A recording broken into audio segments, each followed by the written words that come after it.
dust on my name and hands. Preacher said, son, stay straight, but he never did understand.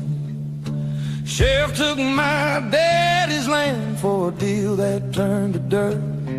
So I took my pride and my 45 and I gave back what he earned. Yeah, I broke the law, but the law broke first. It turned his back when the good folks heard. You can call me sinner, you can call me cursed, but I broke the law, 'cause the law broke first.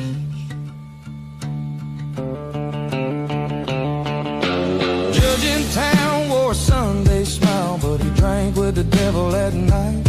Told me, boy, you can't win that fight, but I've been wrong and right. So I lit a match to the courthouse steps, watched the truth go up in flames. Sometimes you gotta make your stand, even when they call your name. Yeah, I broke the law, but the law broke first. It turned its back when the good folks heard. You can call me sinner, you can call me cursed, but I broke the law, 'cause the law broke first. Now I ain't no hero, I ain't no saint, but I know damn well what justice ain't. If the law won't bleed for the people's work, then it ain't worth the paper it's written on, sir. Yeah, I broke the law, but the law broke first.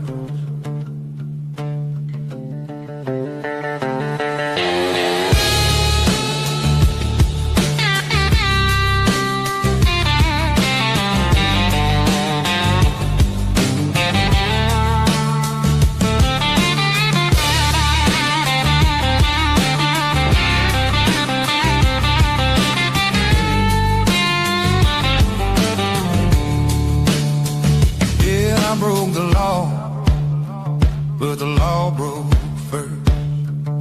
You stole my faith and left me worse. You can call me wanted, I've seen worse, 'cause I broke the law when the law broke first.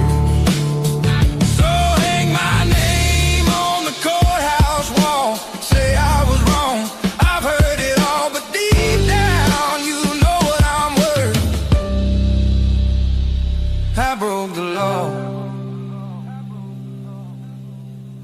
'cause the law broke first.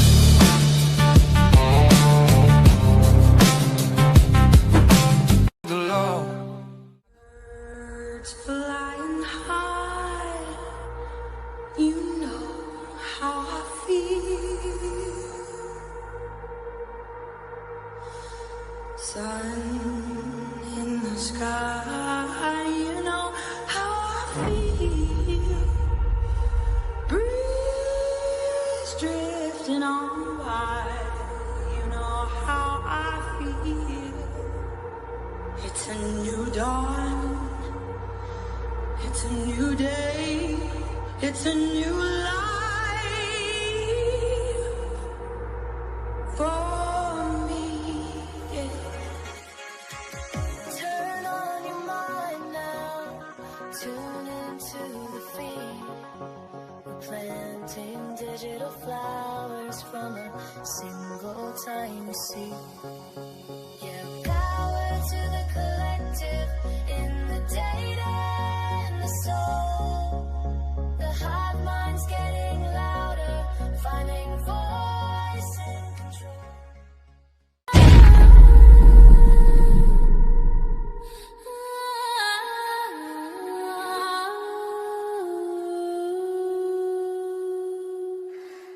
Late night in Moscow, where nothing ever happens.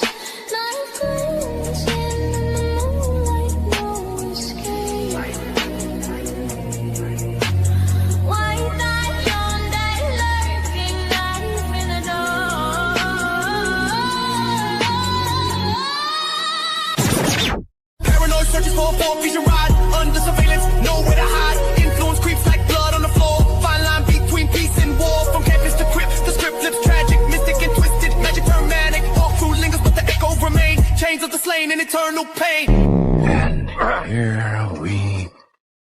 to the freak show, the best in town. What is going on, Hive? I hope that everybody is having an awesome day. Let me just get my audio check. Oh, yeah, we are loud and clear. Thank you to everybody who did just tune in over on the Custody Queens channel. That was awesome. It's always great to get to hang out with Chris and Sam and Ron. Love those guys. And that was their first live. So I feel honored to have been invited to go on to their live stream. And I've had them out in the past a couple of times. I plan on having them back many times in the future. So make sure you guys go support the Custody Queens off the clock. Nonetheless, I am very excited for this show this evening. And if this is your first time tuning in, I'm your host, Birdie. I go live weeknights at 7 p.m. Central, despite what the scheduled time says on YouTube. That's driving me up a wall. I've changed my computer settings. I've looked at my Google settings. I don't know why it's saying 8 o'clock. The show will always be at 7 p.m. Central on weeknights. Okay.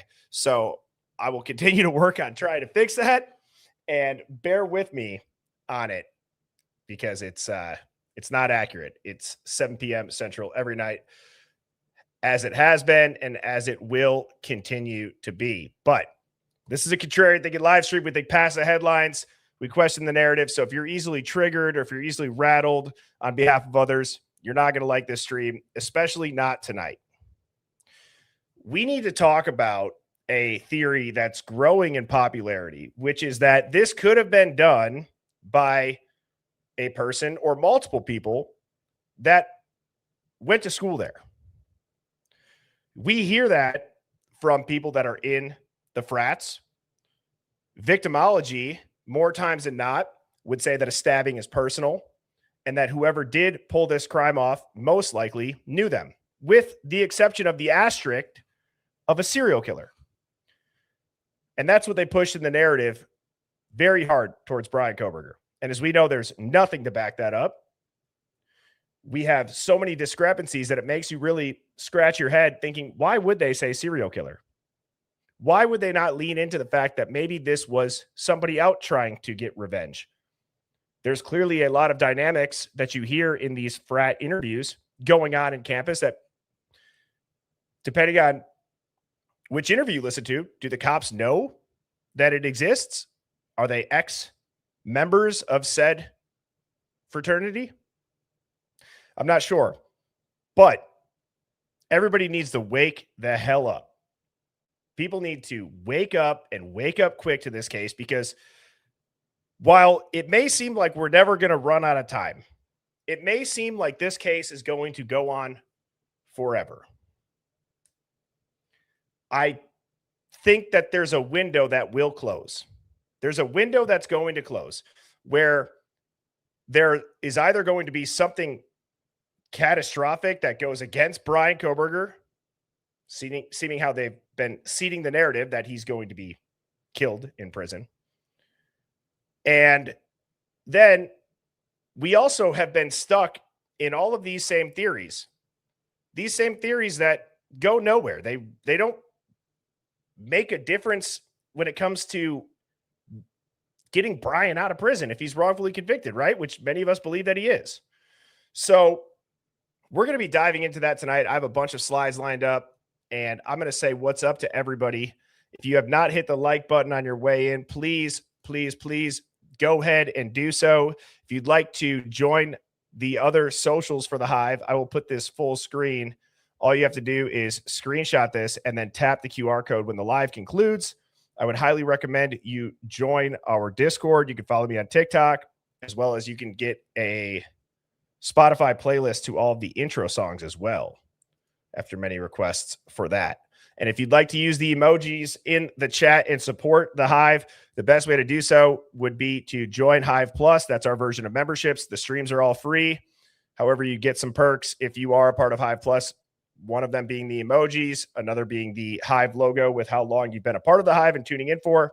And then there's going to be some other stuff too. One of them being once a month, there will be the chat is going to be reserved for just Hive Plus members. Again, that stream will still be free. And then I'm working on some other really cool ideas as well for people that are a part of Hive Plus.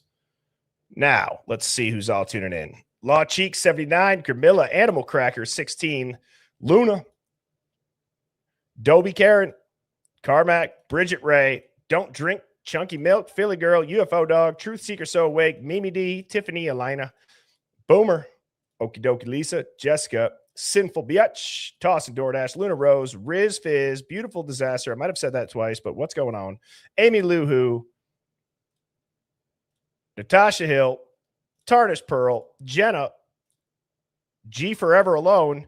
Her name's Rio, Crow and Rainbow, Care E4 Fibers, Carry for Fibers, Just Us and Pixie Dust, Semi Girl Brown, Miss C19, Dude Man in the House, Julie Clemens, Growth Renewal, Jello can never be creme brulee. I love it. How did you think to make that your username? It's such a funny saying. What's up, Fiji? Birdie BB23, Erica, Scabby Girl, K-Dub, what up? Narrative Combatant, Welsh Lady, Uma Tilla, Tilla?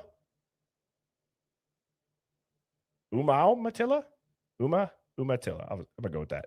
UFO Dog, Christine, Sammy, long time no see, Brandon, Crop Duster 22, K Cranch, Sleuther Dare, formerly known as Beck, Ellie Ray, Karmic Retribution, Social Glow, Halo Art, Chrissy Copyright, Genuinely Confused, and many others. Again, thank you all so much for tuning in this evening.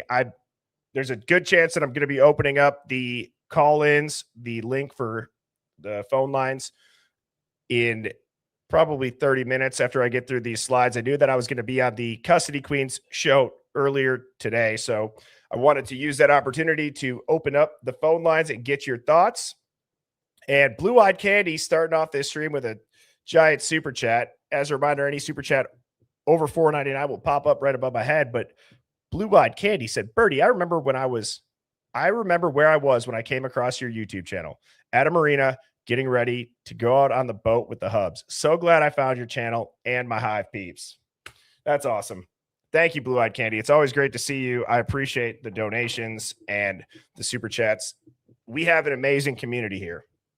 We have an absolutely amazing community full of smart, kind people that want to get to the bottom of not only this case, but we all have common threads within us.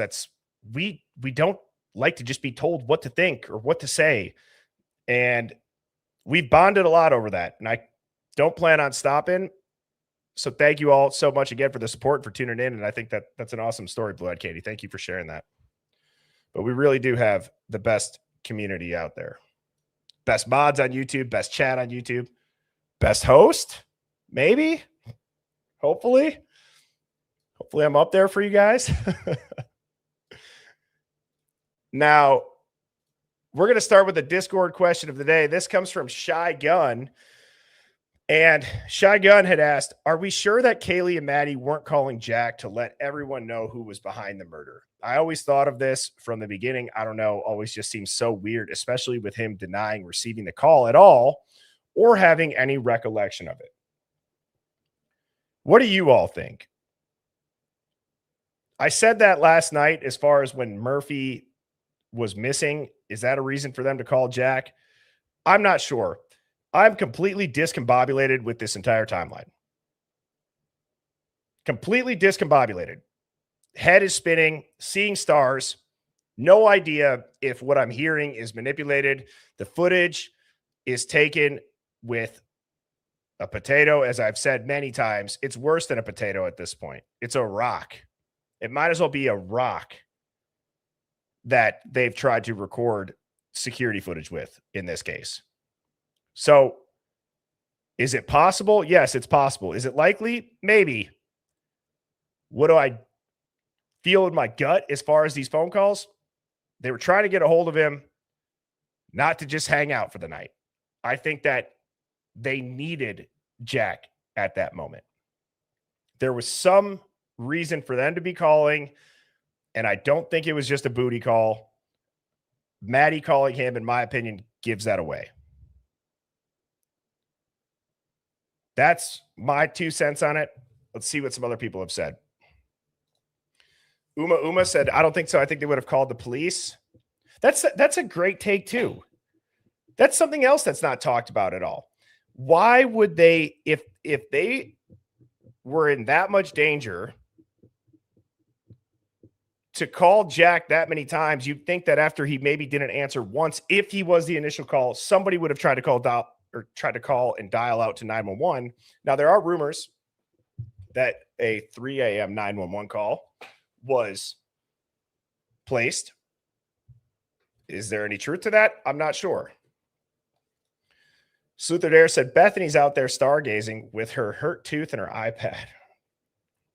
Gotta be able to laugh through the pain and the BS, but yeah, it's crazy. Luna said, oh yeah, I just noticed the new logo in the corner.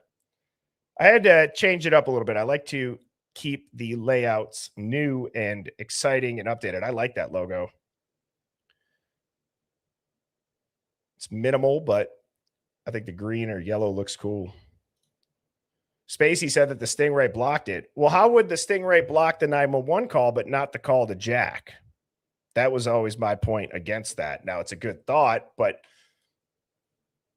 I don't know how only certain calls, if they would only block certain calls to 911, maybe they could do that. I guess that's not out of the complete realm of possibilities.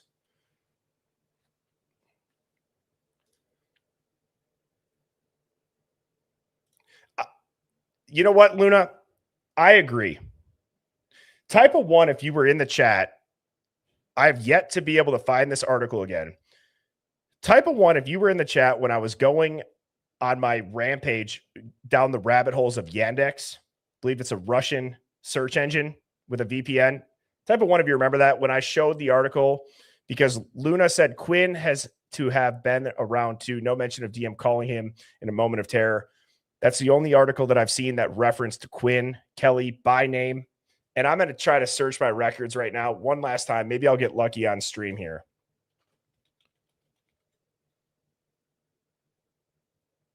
Okay, hang on. Something did just pop up.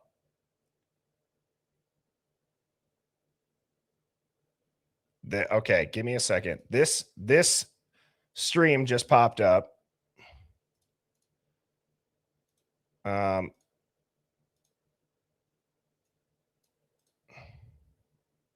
Oh my God, dude, it's right here. It's been blank. It's been blank this whole time and it wasn't loading long enough. I found it. Wow. I have been looking for that for so long. Okay. Now it won't paste though. Why?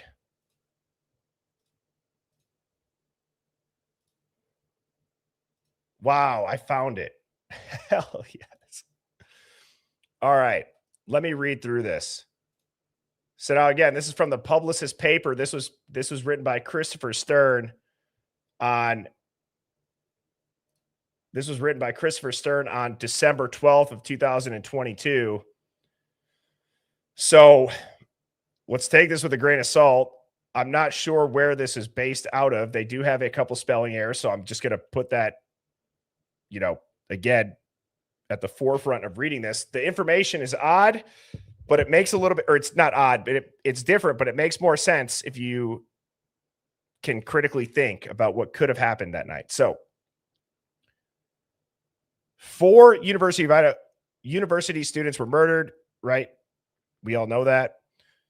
Did you know that 2 of the victims were young girls? You want to find their names? Did you hear rumors that Dylan Mortensen had a boyfriend? The complete article will provide all the details. So Bethany Funk and Dylan Mortensen were the 2 girls who survived the quadruple attack on Idaho Moscow. Ethan Chapin and Xander Kernodle were the victims, as well as Kaylee and Maddie. These 4 were stabbed to death at midnight. They were stabbed to death at midnight on November 13th. According to their statement, the girls had hidden in the basement during the murders. Quinn Kelly was Dylan Mortensen's boyfriend and had called 911 to report the incident. On his appearance at the spot, comments are being posted on Reddit and Instagram. We've done extensive research on Quinn Kelly to discover some interesting facts about him, as well as his father. Below are some details about him. Quinn Kelly, former chef. So again, I'm sure this is joking, but they say former chef at the Krusty Krab, study at Bora High School, Boise, Idaho. Father's name is Jeremy Kelly. This could just been, if I had to guess, this is from one of Quinn Kelly's social media sites where he may have, as a joke, listed that he's a former chef at the Krusty Krab. Yeah, it's as extensive as his Facebook. That's right. There are just a few personal details we found in our search. The public's curious to know why Quinn was there at the time of the attack and how he knew about the attack in order to inform police. Many netizens search Quinn Kelly's TikTok account for Dylan Mortenson's boyfriend to get to know him. And let's just see. Multiple times, Jeremy Kelly was arrested in Idaho. That's his father. He was sentenced to prison last year for obscenity. He may be relevant to the current crime or not. However, his past is important to conduct an investigation into Quinn Kelly's father. And the parents of the victims are very disappointed with the way that the officer handled the case. They're disappointed that the investigation's taking so long. They feel like the police are not giving accurate information to the social media outlets. And that is it. But I'm glad that I found that article because I've only been able to find that one time. Now, look, we hear a diesel truck. I believe that the 1112 is extremely, extremely manipulated. Very, very manipulated, actually, for that matter. And we're going to be diving into it because Lily, and the reason why I chose this slide is Lily brings up a comment that she saw. It's kind of blurry, but this is how it was uploaded, so forgive me. And Lily had said, can we debunk this, or is this just more proof of them altering the video? And somebody had left a comment that said, wait, WTF, why does that object on the right completely disappear and turn into a chair? What is that thing?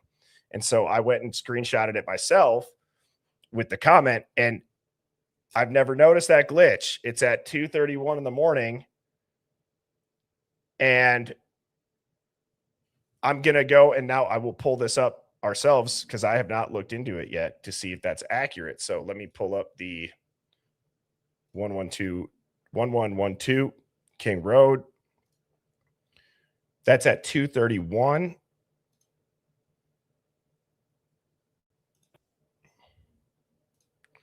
Let me put it on mute.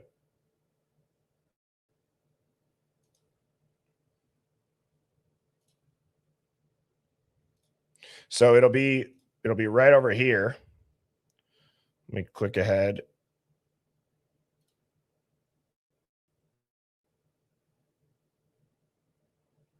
Curious if there's anything going.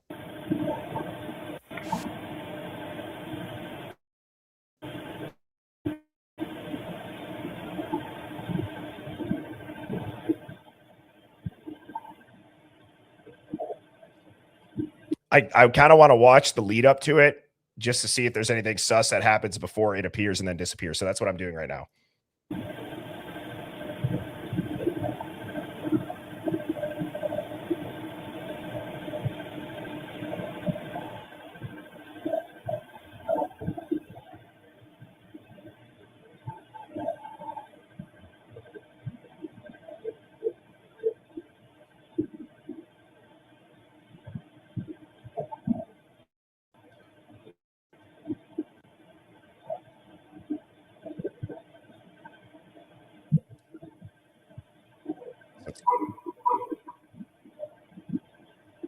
Now, is that a horn or a bark?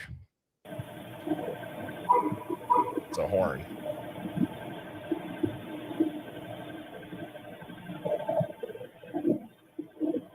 It's coming up in 10 seconds.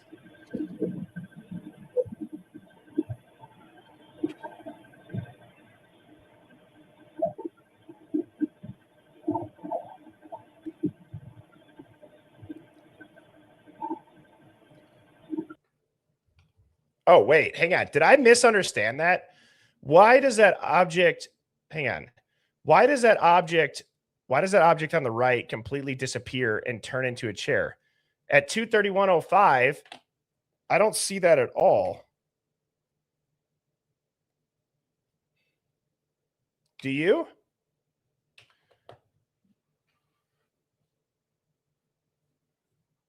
why would that be there? Or how does that even happen? Is that, I mean, we could absolutely debunk this if we need to, but I'm curious. So I'm going to put this on 4 times speed and I'll mute it. And we can see if anything changes.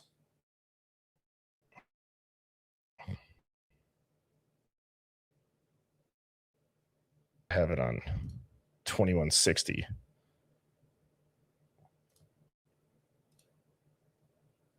Has anybody seen that before or no? Because I've never even noticed the glitch.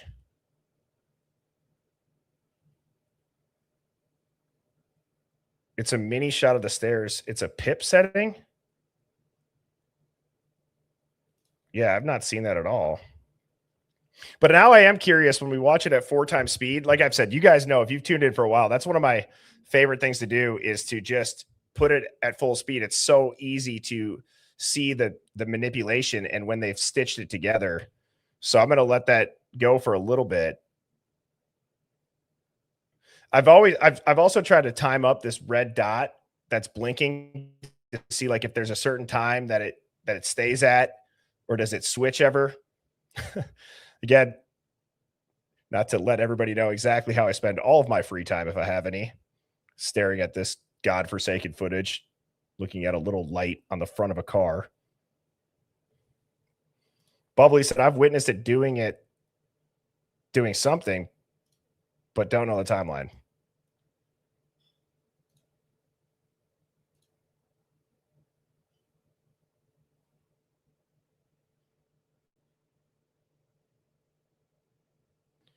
So have you guys ever I'm going to watch this again. So is that a dark blue? What kind of car is that if Mark B is in here? So it's reversing. Okay, so I know that I'm past it, right? I'm past the 230.05, I know, but I guess we can watch it leading up to it as well. I've just never seen this, and I don't care if we look for it. I guess I'm just more so confused.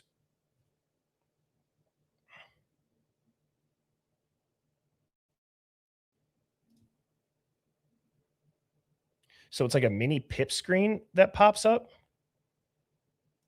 I know it's I was just at 231. Wait, 231.05. Did we just watch that, guys?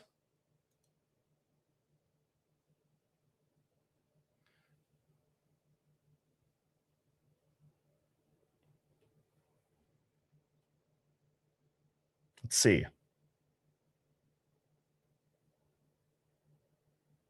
I didn't see it. Did you?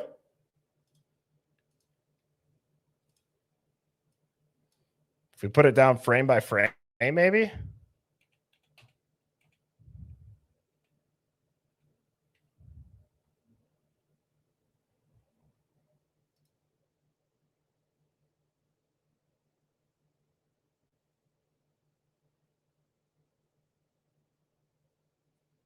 I'm not seeing it.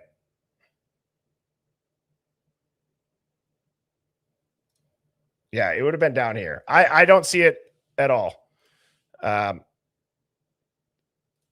not even sure how this person would have gotten that to look.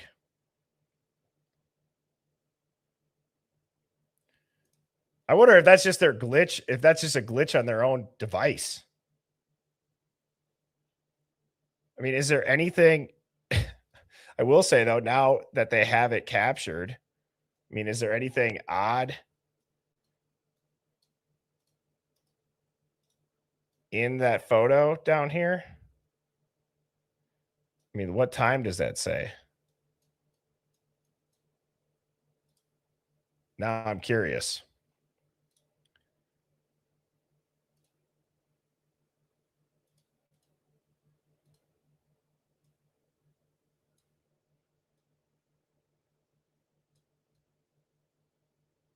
I can't see it.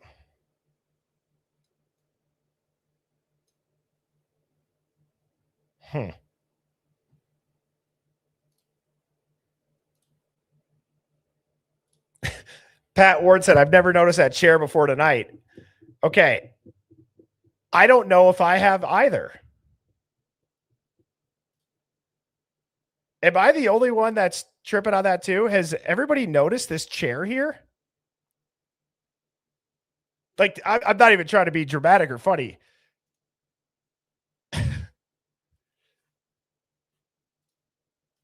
I'm trying, Michelle. I'm trying. I looked at 2130, 3105. I mean, we're at that same. I'm at the same time.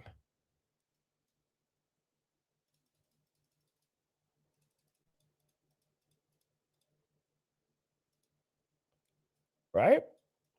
I mean,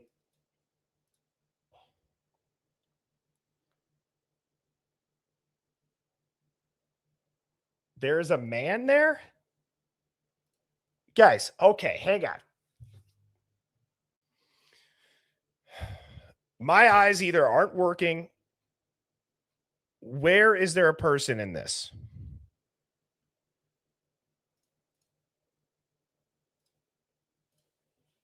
What is happening? This happens every now and again. I've said this, and I'm not saying this to anybody specifically. The Idaho 4 case has, I think, induced a little bit of schizophrenia in people with seeing images and everything. Okay. So I'm going to look at the screenshot, and I hope that I'm wrong. I'm going to move this out of the way. Put the chat down. Now, there's a man in this photo. Damn it. Now I got to zoom out again.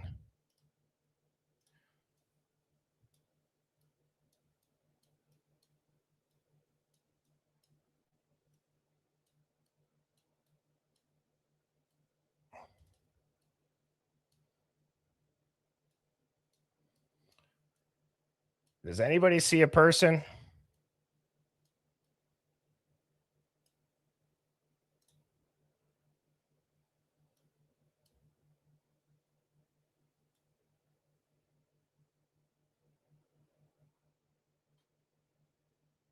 I don't see anybody. The person's at 144. What are you talking about? This is too. Hive, you're going to make me lose my damn mind tonight. What? Okay, we're talking about something completely different here. I at 144, there's a man. What does that mean? I'm not trying to be rude to anybody. I'm losing. Yeah, I'm moving on. I have to move on. Otherwise, we're going to be here all night.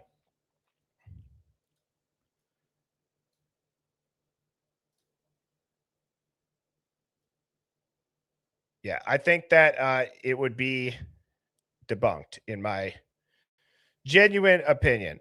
But then there's people saying that there's like, you're right. Okay, enough of that for my own ADD brain not being able to move on. Now, I'm going to read this. This is from Outcast. Outcast posted this, and one of my mods had sent me this saying that this is a good read. So I will go ahead and do so. So Outcast had said, for every action, there is a reaction. Skull Mackay sat on TikTok pretending to be me for 7 months while I had no access to my TikTok messaging people saying he is me. When I did get access, I was literally messaging someone and he came in and responded to the person I was talking to. We both were so weirded out by it as I had to tell him, don't message people on my TikTok. All he was supposed to do is restream my stream to TikTok. He couldn't do that. I even offered him 50% of profits. When he seen only money was coming to YouTube, he stopped doing it. He then started posting music videos and baby videos on my TikTok channel. My channel was never a parody channel for him to post. Last week, my live stream got taken down for gambling. I won the appeal in 5 minutes. Wait, should I not read this? Dude, I just saw this. Somebody had sent me this. And so people are saying I'm wrong for reading this. Well, I won't do it if I shouldn't. I haven't read it yet.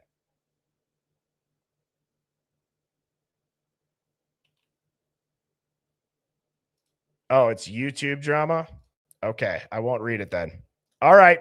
I haven't read it. I don't even know what the rest of it says. So thank you for the heads up. Okay, it's drama. Well, that is, I will also take some credibility to that on that because I was on the Custody Queens channel.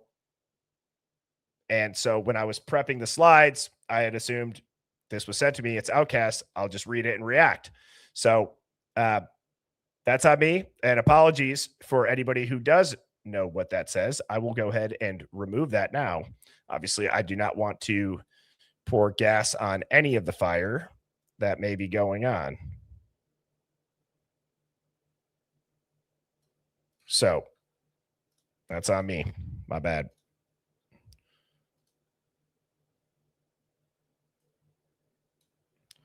However, I do have another video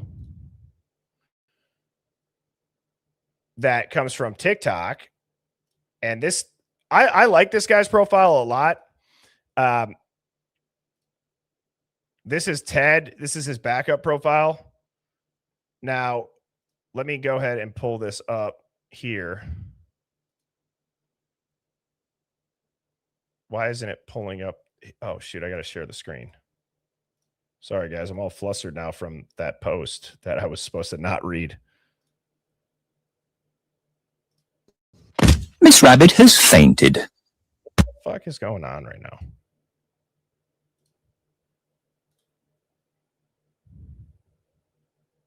Why does TikTok do that sometimes? Why does it pull up random videos?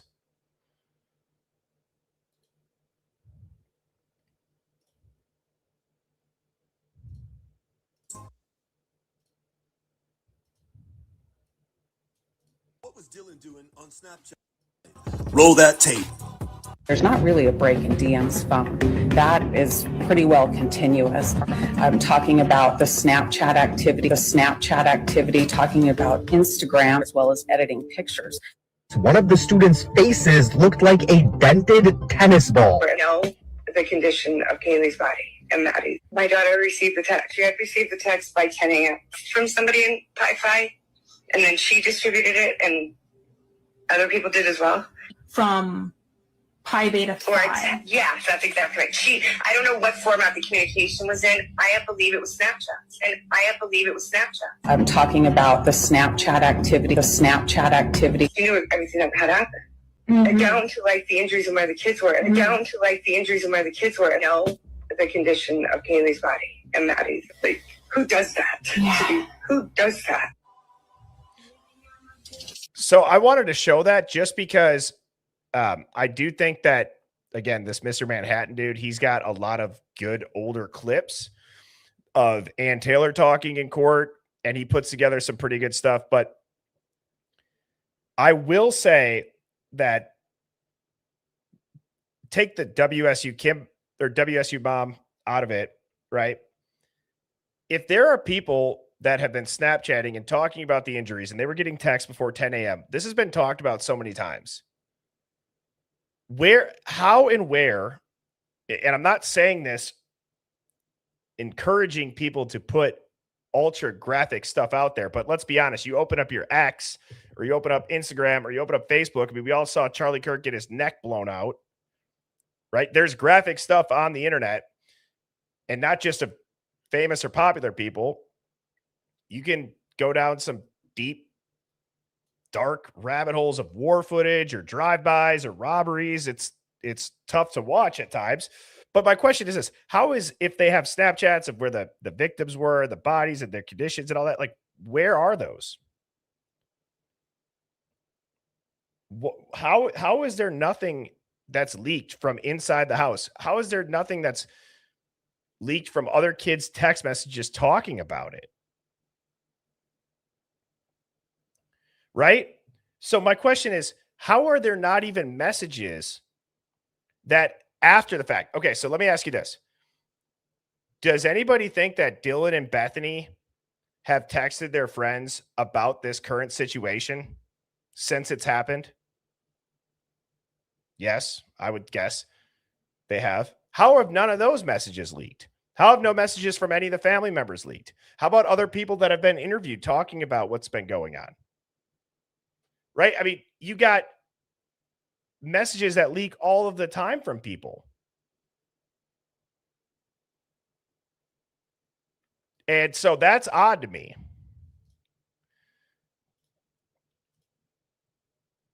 We have Tyan Stoddard, 7151, said, I live in Boise. I decided to write Brian. I had Hippler for a judge.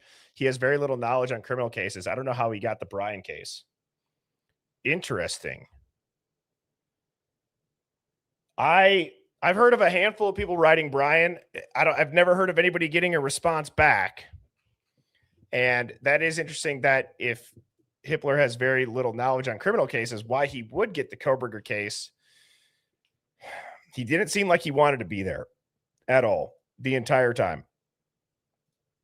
He seemed bored. He seemed disinterested, and he seemed like he was the prosecution going against Ann Taylor, quite frankly. Blue-Eyed Candy said, so further AI investigating revealed that the park was closed at night. Huawei Park was closed at night that evening? Why do I feel like that's the first time that I'm hearing that? I mean, he could still be driving around into that rural area, right? If he's going to go with that alibi. And guys, let's please hit that like button. We got 1,200 people in here and we only got 400 likes. I've been saying this. I'd really like to give them away tonight. If we can get to 1,000 likes by the end of the stream, I will give away my last 5 Hive Plus memberships for April. I'd really like to do that because if I don't use them, I lose them. So all you got to do, hit like, it's free. Okay. So is subscribing, not trying to beg for it. I'd really like to, have some sort of incentive to give those away, and liking it is free and it helps the channel. It's the best way to support the channel. So I would appreciate that. Now, what I'm going to do here too, let's start filling up the backstage. I have a couple of other things, but honestly, with me being on the custody queens and not really having much time to prep through the order of the streams, if you've tuned in, I hope you guys see most nights I have a series of progression that I like to go through for the streams. And there's a reason why I show things in front of the other. And full transparency, I had to be, I've been streaming about an hour and a half with the custody queens before this. And then when I got off work, I did not have much time to prepare, as you saw with the entire Outcast message situation. So again, I will own that and I apologize for that. But that means that this is a good time to do some call-ins. So the link is now posted at the top of the chat, and we can have an open discussion. Whatever you'd like to discuss and bring up, I am all ears, and we can do that. So again, the theme was supposed to be based around revenge and how it looks a little bit suspicious on behalf of people in the Greek life as to what has been going on at the university throughout this entirety of the case, where how is nobody talking? Why are there so many rumors about this could be somebody involved? Were there other people there? Or you could just be general questions and Q&A. So we're kind of going impromptu right now, but that'll be fun. All righty. One's in the chat if you're okay with that. So let me get this all set up.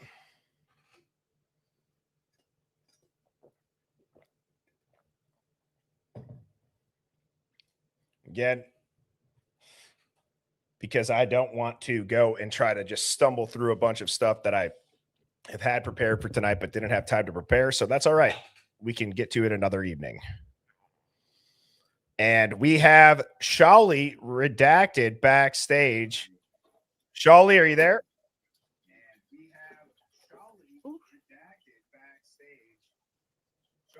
Can you hear us? I am indeed. Okay. Let me just 1 second. Let me adjust the mic. All righty. We got you loud and clear.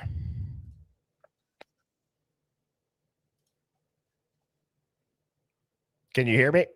I can now, yes. Oh, you had a bit of a delay there. Oh, you're good. So thank you for calling in. What do you got for us? And Hive, let me know if the volume's good or if I got to turn it up a little bit.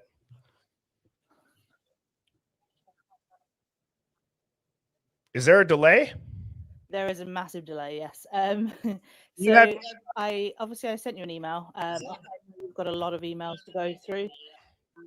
So it's not a problem. Hang on. Shawley, I'm going to remove you. Try to join again. Guys, as a reminder, have your TV muted and have the YouTube app closed out. Okay. So Shawley, try again. And guys, if anybody who does want to join backstage, please go ahead and do so, as tonight we are doing a little bit of an impromptu call-in, as I just explained why, but that's all right. Maybe this will end up being one of the best streams we've ever had. It's all about mindset, right? Okay, Shawley, we got you. Hello again. Hello. So yeah, so obviously I sent you an email. I know that you have a lot of emails to go through, so I completely understand you not responding. But I looked into a lot of things. I did a lot of investigating, and there was some text messages that Jules had showed, and as a result of those, 1 second, sorry.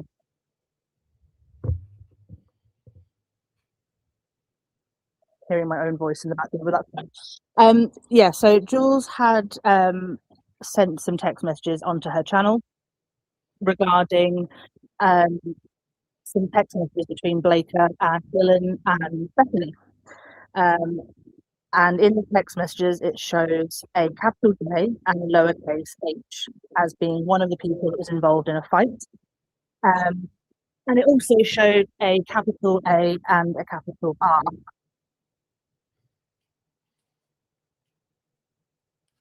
A as a result, I went on a bit of a search, as I said, and the only names that fit the redactions are Jack Showalter and AR. I have them. Sorry, 1 second. I'm still getting background noise. I have closed the app, so I'm not sure why this is happening. No, you're good. Don't worry about it. It's totally fine. But yeah, I've put all the details in the email anyway. But basically, it's Kai Showalter and a guy called Austin Roy, who were all in a fight a month beforehand with the housemates. There's loads of stuff in there about David Berry as well, and about Loach. And I just thought it was really, really interesting. And the biggest thing I thought was interesting was regarding Ann Taylor. Something I didn't know, but you probably already knew, which is that Ann Taylor, before Brian Koberger, had represented Xana's mum in her attorney. Yep. I just thought that could be, at the very least, a mistrial. As a result, conflict of interest. I agree. Totally, I agree. I've briefly looked at those text messages. I've seen them in the Discord, but I have not gone on a super deep dive of them. And so, you know what? I wrote that down, Shawley, and I will give me a couple days, and I'll also look through that email that you sent. Did you send the texts in your email? I did, yes. Okay. Yeah. Okay. I know UFO Dog said that she had seen it, and I know that you guys got absolutely hundreds a day, so don't worry about not looking at it. But no, but it's good. Really interesting stuff.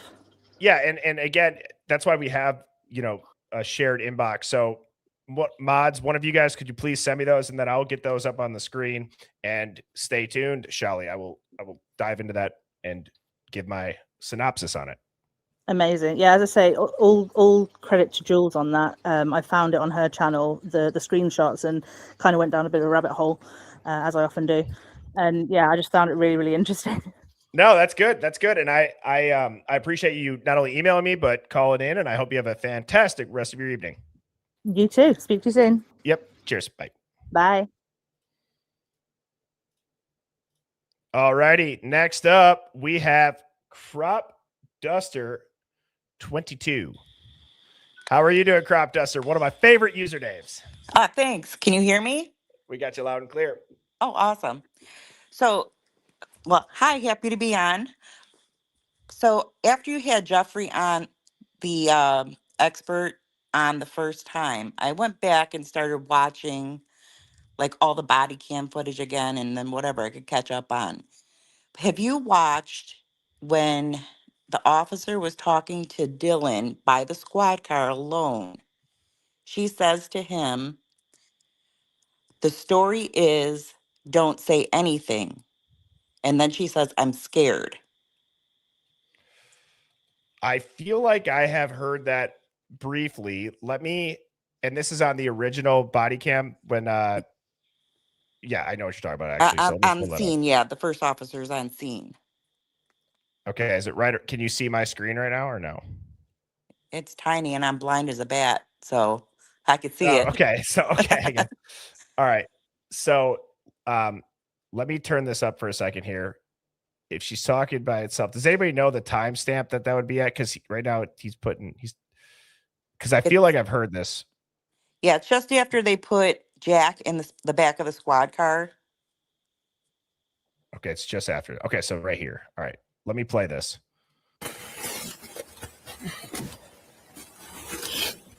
Okay, sorry about that. All right, so what time were you here last night? About like 1:24 or something in the morning. Today? Yeah. 1:24 you got here?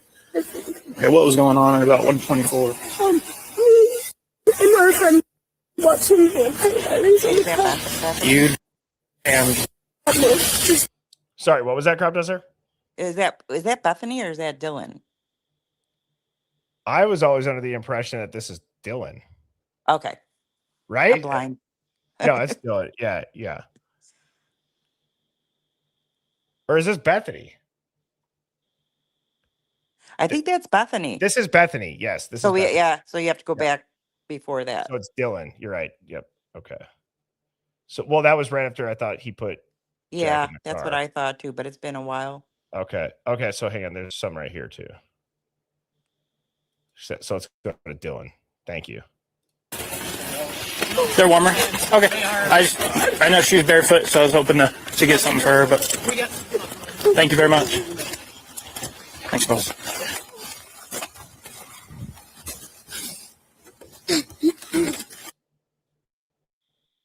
I'm just trying to skip ahead to find it. Okay. And is this your address? Very soon. Again. Okay. So you're probably gonna have to retell the story. That's fine. All right. What do you remember seeing? What started? I remember I was in my room and I was trying to go to bed and I heard Kaylee, who ex-girlfriend who also has a dog Murphy. Real fast. Which one was your room? Kaylee. Which one is your room? Oh, what room are you in? Is this looking familiar, Crop Duster, as far as timing? Okay. Yeah. All right. It's redacted right now. I'm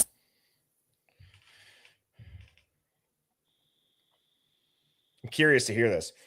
Because I feel like I just don't remember exactly how it's said.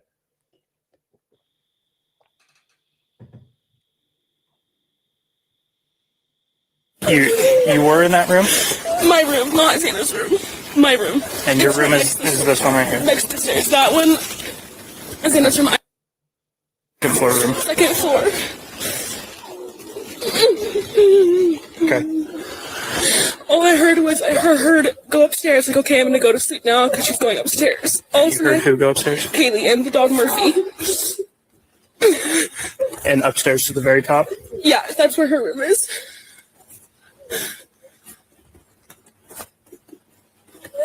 Okay. And then all of a sudden I heard her walking up, I heard her scream, and she ran downstairs because she saw someone.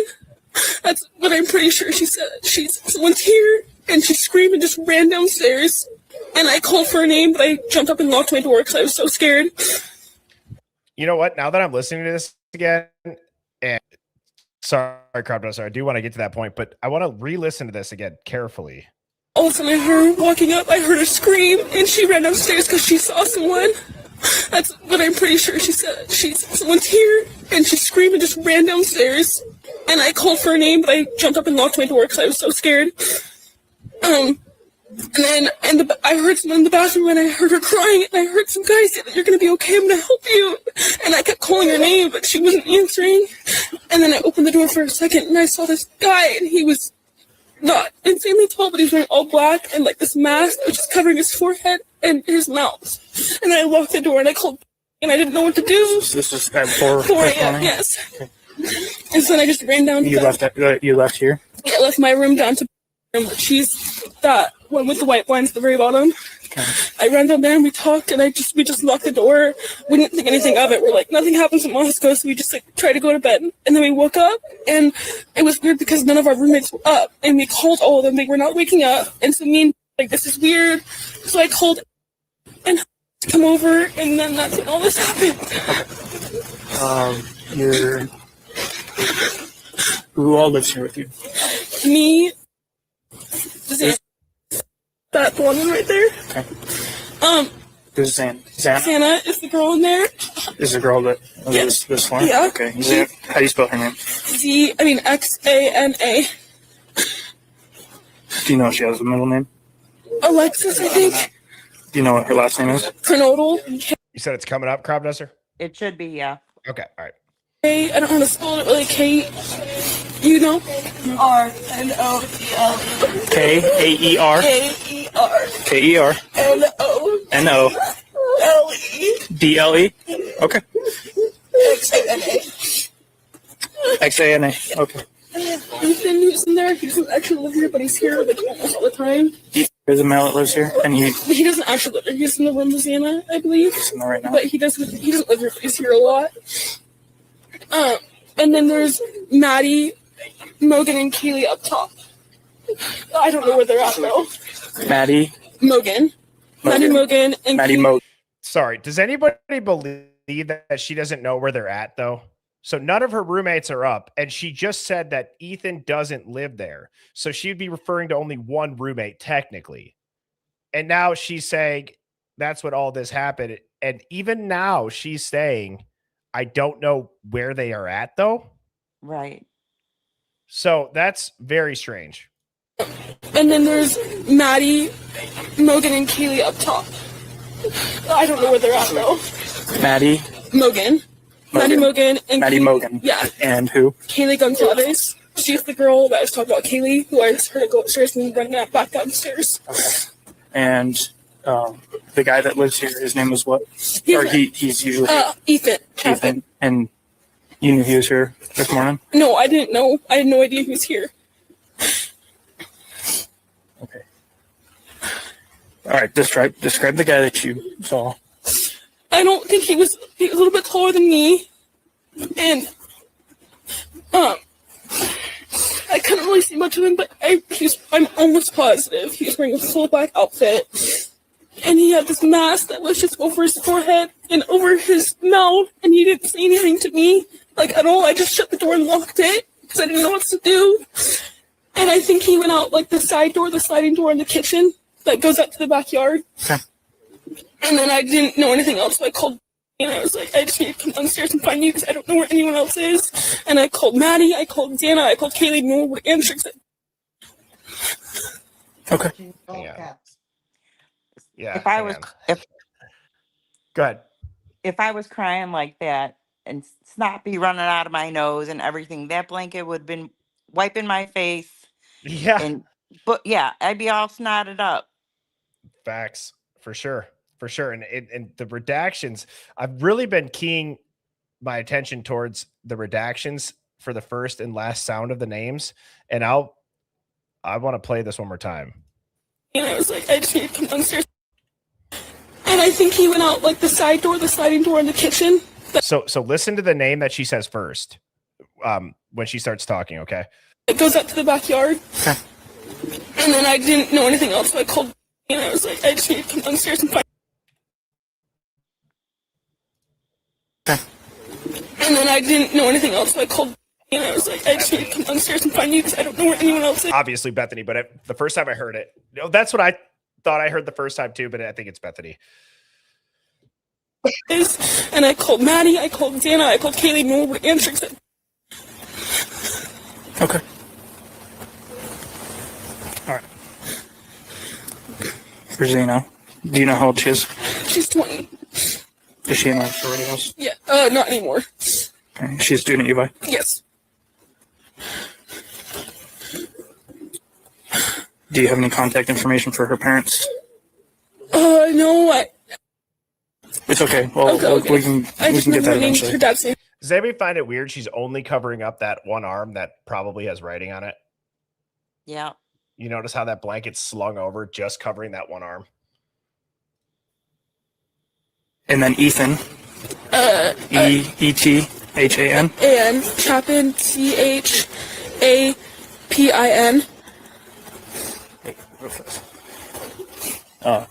She's saying this morning around 4. There's a guy, black mask, was in there. She didn't recognize him. She heard girls screaming upstairs. She got scared, locked herself in the room. And then the screaming all stopped. She's pretty sure that this masked person went out the back. And right now I'm getting all the information. She knows where the 2 girls are up there. I haven't told her who's deceased or anything like that. They just have 4 people that are unaccounted for right now. Whose dog? Who owns the dog? Haley. Someone in the truck. Okay.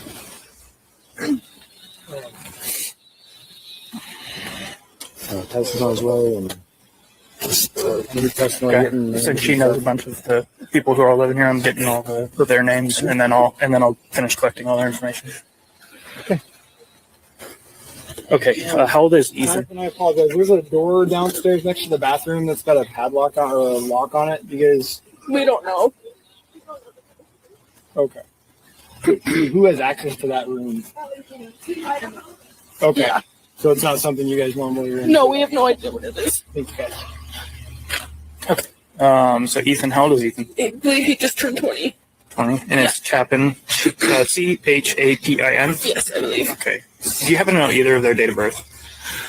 No, I know Sienna's date of birth. Okay. No worries. And Ethan's also a UVI student? Yes, he is. And you don't see him here right now? You see, but pretty sure he was in that room. I think so. I think it's left hold me. I don't know for sure. All right. And then the 2 additional roommates that aren't here right now, They're not. that aren't here with you, Yeah. what are their names? Maddie Mogan, M-A-D-D-I-E-M-O-G-E-N. And then Kaylee, K-A-Y-L-E-E. Goncalves, G-O. So, okay, thank you. I'm so sorry that this is taking a little bit longer. So it's after Gunderson comes back, is what somebody said. So where is that? Yes. Sorry. Not that I want to more just prepared. skip through this all, but I feel like I've watched this a lot. No, don't worry about it, Crop Dust. It's not me too. So let's see. Thank you for whoever just said that in the chat. Come on. Where you at, Gundy? Where you at, Gundy? And Crop Duster, do you have anything about that as far as like what your thoughts are while I'm looking? Well, my thoughts is in that Gideon name on her arm, isn't one of the detectives or undercovers named Gideon? Or their last name Gideon? Yes, there is. And there's also this doppelganger. Yes. Okay, Very 'cause strange. My thing too is like You know what's weird? Sorry. Go ahead. I was just gonna say, I think we were in the right spot originally. If it's when he comes back. And if I can't find this suit, I apologize, everybody. So it's right when Put it in a couple things at a time. Is it up here? A couple of them can get to. Anybody asked? Is any of these cars belong to these guys? Ryan asked, sounds like they recognize all these vehicles to include some of the ones down there. Okay. You know what? I'm going to try one more time. What point was it when Gundy was talking? Where because I know that this exists. I want to find it, and I'm so sorry that this is taking forever. But I want to hear this now. Sorry, Pretty sure it's I right before put you. Gundy comes. No, don't worry. It's like I said, it's an impromptu type stream. So it's after this. Okay.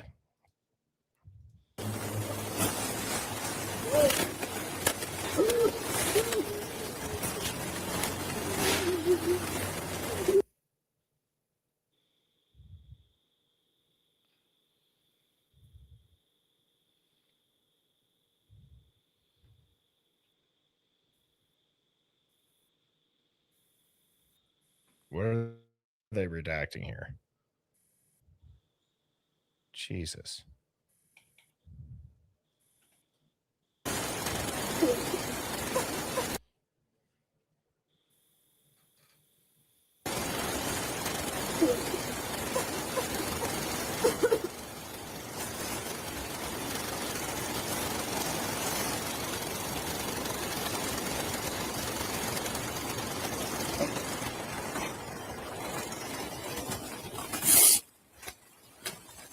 What the hell? Guys, is it here? I think I saw it on only available, not available. He had a short clip of it as Okay. well. Okay. And then I went and found the Okay. original to make sure it wasn't something that was just kind of put in there just to verify what I was hearing. So I checked. I think who is it? Okay. Can't remember his name. But my point of her saying the story is don't say anything, and then having Gideon on her arm thinking, I know you spoke about it before with like when a national disaster happens and they mark somebody, and then there's the rumors that the police were there way earlier in the morning, like right after it happened. So was she marked? So that, because the way she says it to the officer, the story is don't say anything. And then she said, I'm scared. Can somebody send me that thing from only available, not available? Can one of my mods, can you send it to the email, please? Thank you. Just so that we can continue on this. But when I get that, Crop Duster, I will play it. Okay. Okay. And All then right. the other thing, Go can ahead. one more, the Hunter Johnson interview, which was a very uncomfortable interview to watch because he's kind of laughing. Yeah. But is he kind of doing that because he can't believe what he has to do? I'm not saying that he's, bad or good or whatever, but like, I'm here. I can't believe this is happening and I have to go along with this. And he's kind of like laughing at the fact that I have to go along with this. Like, because he said, this That's a is a good lot. take. He said, this is a lot. So, yeah, I don't know. But those are my thoughts. Well, no, thank you for calling in. Sorry that it took so long for me to try to find that. I will play it though when I get it sent. And mods, let me know in the chat if you guys are able to track that down. But Crop Duster, shout out to you and your username. I always enjoy saying that, and I hope you have a fantastic evening. Thanks, you too. All right, bye-bye.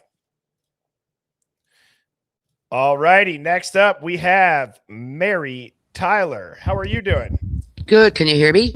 We got you loud and clear. All righty. Okay. Well, I've done a lot of research. Oh, hi everybody. Sorry, I'm not ignoring you. Hi from Canada. Anyway, so the thing that I don't know. Does anybody believe in like any dreams? Like, has anybody had any dreams about this? Like you said, it was like we could talk about almost revenge. Yeah, you can talk about whatever. Like, has anybody, like, this case has gone on so long. I don't know about other people, but sometimes I've had some real nightmares about this particular crime, right? Let me ask the chat. Has anybody, type of one, if you've had a dream about this case? I can say that I don't necessarily know if I've had a dream as if I'm there or about it, but I've had dreams where somehow things about this case have made its way into the dreams. Yes. Okay. Yeah. Okay. Well, then I don't feel so, I don't know. No, it's the Hive. You can say whatever you want. We like. I know, but you know like how the weird people are. stuff. Everyone wants to talk fact. Otherwise, it's like, well, okay, join the tinfoils, right? But okay. Well, I had this dream, and Like, I so feel for these victims. I really do. And I feel for their families. Like, we all talk about, I'm not going to go on about this, but we all talk about Brian Kay, and probably he's listening, and the innocence and who's involved in this, that. But, you get to the victims, and there are times when I have to walk away from this, from the horror of this, right? And it has affected me greatly as a person on this earth. It really has. And, I really do. I really hope justice is found, but just because of the nature and how, I don't know. There's no justification, is there? But we talk about the levels, right? But, I had a dream about this. I just thought I'd bring this up. Anyway, okay, forget all that. I had this dream, and I woke up, and I wrote down, and sometimes I have like names come to you in a dream. Have you ever had a dream where it's some weird dream and some name comes to you, and maybe it might come up in your life or not, but you think it's important? Yes, I've had that whenever. So this is a weird thing, not to go down a rabbit hole on it, but whatever. You said rabbit hole night. Yep, that's why I called in, because usually your topics are something I don't really have anything to say about. No, that's good. I've had it before where if I think that if I see certain things in my dream, it's a sign. Like every time that I see a snake or some sort of like reptile bug style thing, I don't know, like a spider or a snake or something, and it's making me fearful in my dream. Those dreams always stick with me for whatever reason. Oh, for sure. And that's like augury, Augury. That actually is a form of knowledge people used to follow in the ancient times. So anyway, it's like you see an omen, you see an owl, and you think, oh, okay, I'm going to be gifted with wisdom or the path or luck. Right? So it's I think a lot of people read things. Anyway, so the name Martinez came to me, just to cut to the quick here, in a dream. And so I keyed it up, right? I thought, I wonder why I would dream of the name Martinez. And specifically, I wrote down, and this is like, I'm really being honest here. I really dreamt this. Okay. And so I wrote down Martinez. And I thought, I just wrote it down. I'm busy, right? So I didn't even think about it until I was thinking about it. So I looked up, and so I found a link, and I think the Hive might find this a bit of a can of worms. So if you type in Google, right, what did I type in to get this search? WSU hazing, November 13th. And then all of a sudden you get this name Sam Martinez, right? And it talks about, I don't know if it was just maybe their spirits, or I was really upset that one night when I was thinking about them, I remember being 20. I've been on the show before, like I can't even believe that happened to them, right? So so Sam Martinez case, 2019, Martinez died of alcohol poisoning at an Alpha Tau. I can never say these damn Greek names. I was not in Greek life. The Washington Supreme Court is reviewing a case, creme.com, to determine if WSU is liable for the death. You can follow a YouTube video on it. So here's the spokesman review. And this was on November 13th. Wow. So it's a couple years before. Yeah, there's a couple other cases, though, that happen to have the same dates. Yeah, so there's November 12th with the Theta Chi fraternity. This is public knowledge. Okay, I'm not revealing anything here. It's on Google. It's on domain, right? Yep. And then we've also got, that was the Luke Tyler case, ironically enough. And there's another one, and so it looks like there was a legislative impact that Sam Martinez, the original hazing, was. I just did a lot of research on it, so you guys might want to look it up later or whatever. But the thing is that some of these hazing pledges, they seem to have happened on the same night. Now, I'm not pointing fingers at a fraternity or sorority or anything like that, but I'm just saying, it's a coincidence, isn't it? You've got 3 incidents on the similar date in different years with fraternities. Okay. I'm just talking facts here. Yeah. And then the other thing too, if you start to dig and you start to read about it, is what they do is they make the pledges wear these really, really heavy backpacks. So I don't know if you know that, but they wear these really heavy backpacks so that if they're like making them drink alcohol levels or take drug levels higher than anybody could ever tolerate, that they won't fall on their back and die from vomiting from their own basically poisoning, right? So my point is that there was a lot of backpacks around the Idaho 4. So I don't know if any of this stuff is relevant, but I just thought it'd be kind of interesting to talk about. So No, that is interesting, and there are a lot of backpacks, and I've definitely seen that back in my college days where people would like stuff their backpacks full of book bags and sleep with it on so that they don't roll on their back, and if they were going to get sick in their sleep. That is interesting, though. The numerology in this case, I'm overdue for an episode on the numerology.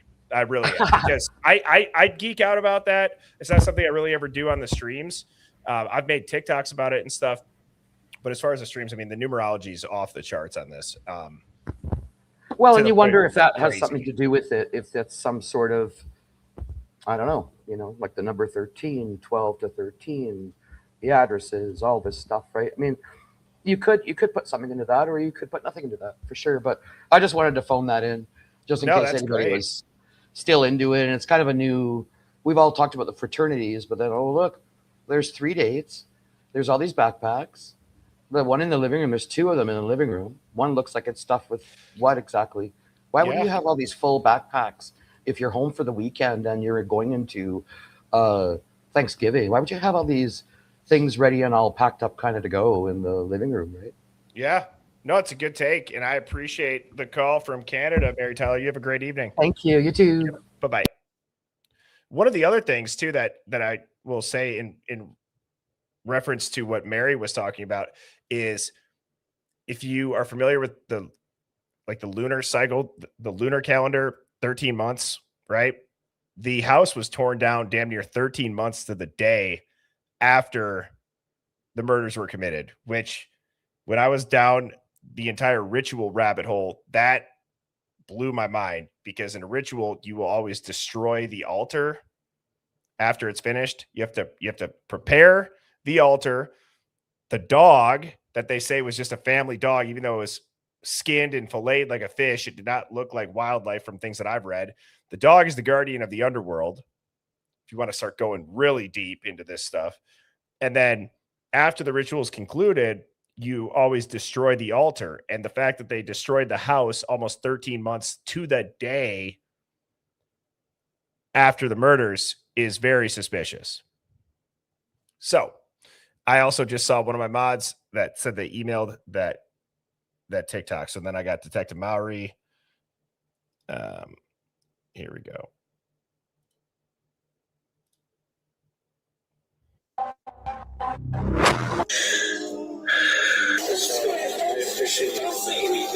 The story was "Don't say anything," but she told us at least 3 different kind of stories. During the plea deal at court, the prosecutor Bill Thompson advised her to go on to tell a story.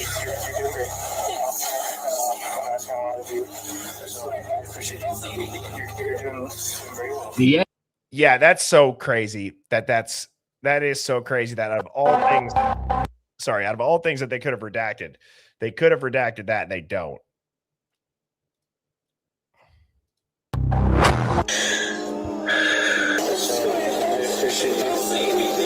The story was "Don't say anything," but she told us at least 3 different kind of stories. During the plea deal at court, the prosecutor Bill Thompson advised her to go on to tell a story.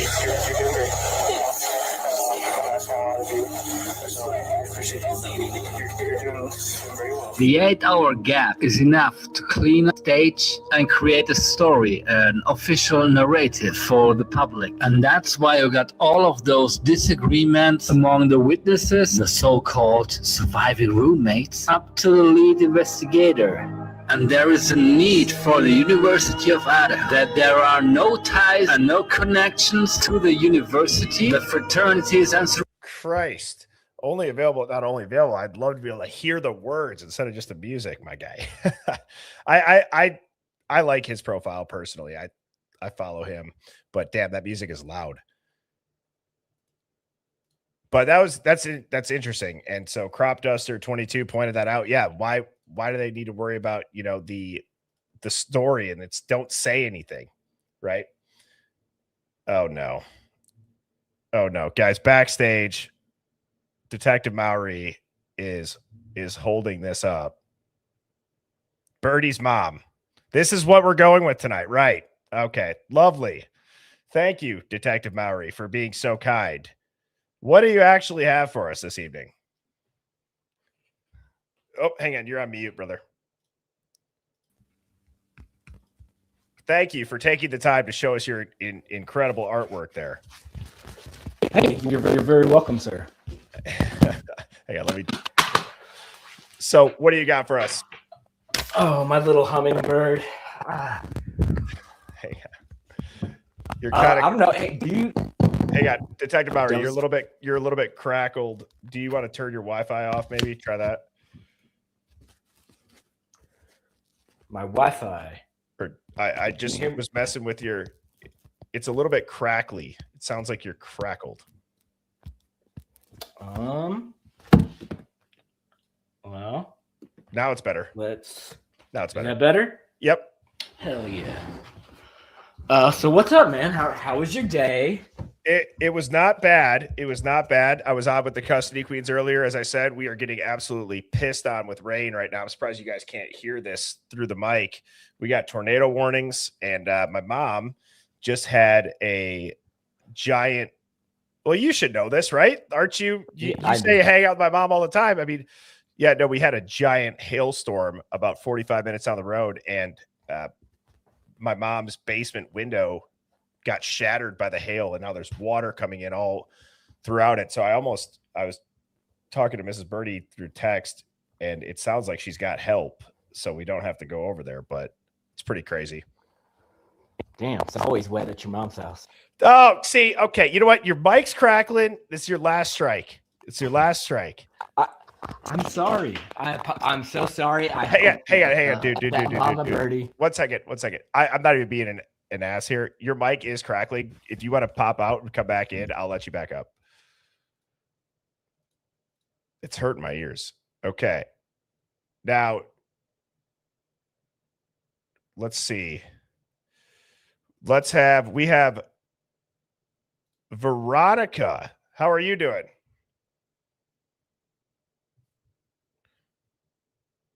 Veronica Vaughn.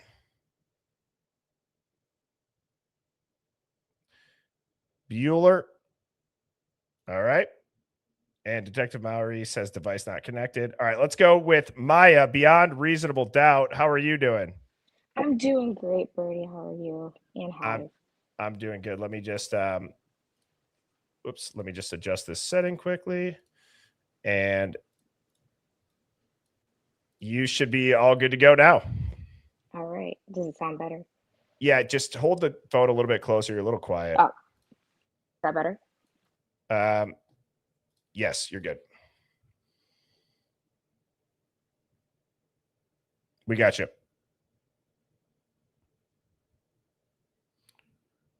What's happening? Maya, are you there? Beyond Reasonable Doubt? Hello? Uh-oh. I think her AirPod's died. I could see it. Okay. Let's see right here. Third time's a charm.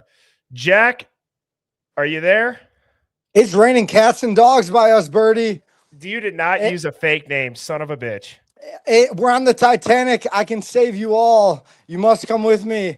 You guys are sinking, but you're heading in the right direction. You're almost there. You're almost there. You guys are heading in the right direction, picking up some good stuff. Dylan is such a dumb idiot. All right. Well, let's chat then. Okay. So every time you call in, to be honest, it's a lot of talk, and there's really no meat to it. So let's not disappoint us, and let's get down to the meat and potatoes of this. And that is, you do a lot of research. We've talked, right? Yeah. So what? I guess where are you at with your theory? I know you're big on Loach and you're big on David B, right? Yeah, well, I like what you guys were just getting down with in the last 45 minutes. That some of the stuff there, but you guys are closer than you think. You got the timing down. You got the people involved down. You got who is lying to us. So you got all the stuff you need to put the puzzle together. You guys are just having a little trouble putting it all together, but you're really, really close. So what is it that we should look at then? Just listen to what everyone tells you. We're grown adults, right? Kids are stupid, right? They are so stupid. Just like you guys caught in that video. Dylan, why didn't they redact that? Why didn't they redact that? That was stupid. So Dylan is telling us that she was told not to, that's the story. Dylan tells us exactly what her night looks like. Yep, she does.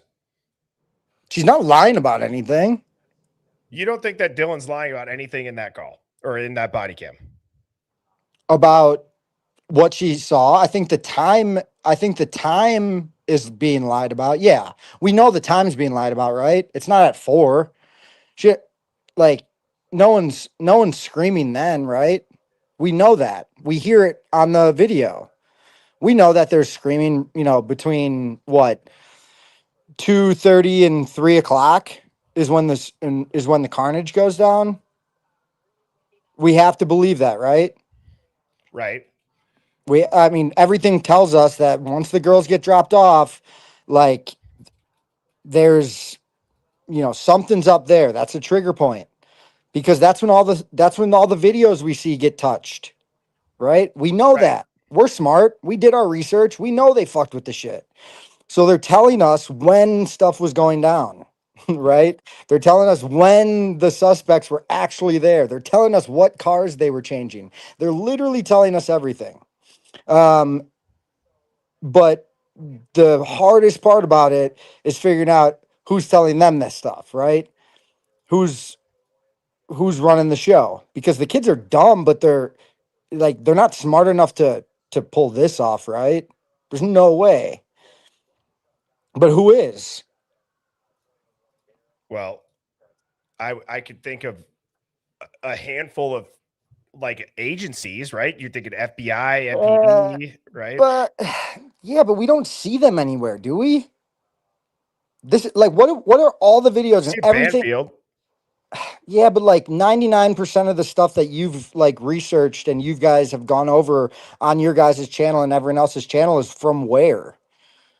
It's from Moscow. The documents you go over are from Moscow. The videos you go over are from Moscow. The neighbor is seen on video handing an SD card to Gunderson and he like just puts it in his car. Not in an evidence bag or anything. So Moscow has the cards. Moscow has everything. Right? So there's not some big outside source. Why? Even our president said clean it up. No one fucking cares about Moscow because Moscow is filled with a bunch of absolute cum guzzling scumbags. Right? They're killers. And the people that are setting this up are not only laughing at, the whole situation, but they're laughing at Dylan too. Dylan doesn't know what the fuck's going on. They're laughing at Payne on stand. Payne, they have Payne up there talking about DNA. So let me ask you this then.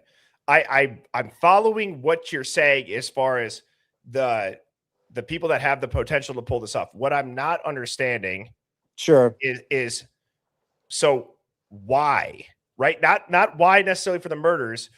Why this then? So help me connect those dots. The person right before in her dream just led you on that path, right? Now, is it ritual? Is that the word you want to use for it? It seems pretty common though, right? Every year there's something going on, fishy in the fall. Right? Now, is it the same every year? I don't know. Hannah Clear was dead the year before. Ethan's buddy died the year before. So how when you guys were doing your research, how deep into Moscow did you go? Did you go back to when Green took the job in 2019 and 2008 when Payne and these boys were in school there? Right? There's a deep history, so yeah. Yeah. Is there some ritual? Maybe, but you have to put that together then. Who's running the ritual? It's a small town. There's not a lot of people. It's not something you can just manufacture overnight. You can't go from a senior in high school to a freshman in college and put together this, right? There's no way. We're not that smart. And especially people in Moscow, Idaho aren't that smart. You go to Moscow, Idaho because that's the last place to go. It's the last place to go, dude. Like there's any other college you can go to. You go to Moscow, Idaho for what? Like, just look at the people involved in this case. Like, these aren't good kids. Like, the Molly, the DoorDash driver, called it white Harlem over there. Remember that. Like, this is a trash. Like, they might look like on the surface level, nice college frat kids, white, out west. These are absolute cold-blooded killers, right? Because we know that because it happened. Right. Now, whether it's ritual or not, you guys can, the puzzle is there to be put together. Uh, you know, So I've gone down this ritual rabbit hole, right? So where'd you stop? Where'd you get caught up? well, I did an entire theory that I found on piecing together what's known as the rite of the twins. The 13th month thing, I didn't know. Was that in this research? Yeah. So Yeah. I that was one of the first TikToks that I started posting as a series, was this ritual theory with the Idaho 4 case. It's the only series that's gotten taken down. That one, and there's been like one or two others, and I think those were just people being. Why did it get taken down, Birdie? It was I still believe that I have the notifications. I can look, but I want to say that it was users reported it. Reported it for what? Truth? I don't know. Maybe. I mean, at that time too. Truth? That was before all of this. I mean, that's the only time in the last 2.5-3 years that I've been doing this, making different accounts on all these different platforms. The only time my accounts get banned is when I reference the truth. So the thing that I talked about with the rite of the twins, right? It's that. So when there was two being Maddie and Kaylee, right? Those were the twins. And then they're a reflection of each other. They would mirror each other. And then there was the energy with the male energy and why the legs would be cut. And there's all this stuff. And everything matches up, right, Birdie? Yes. And so why you? Whoops.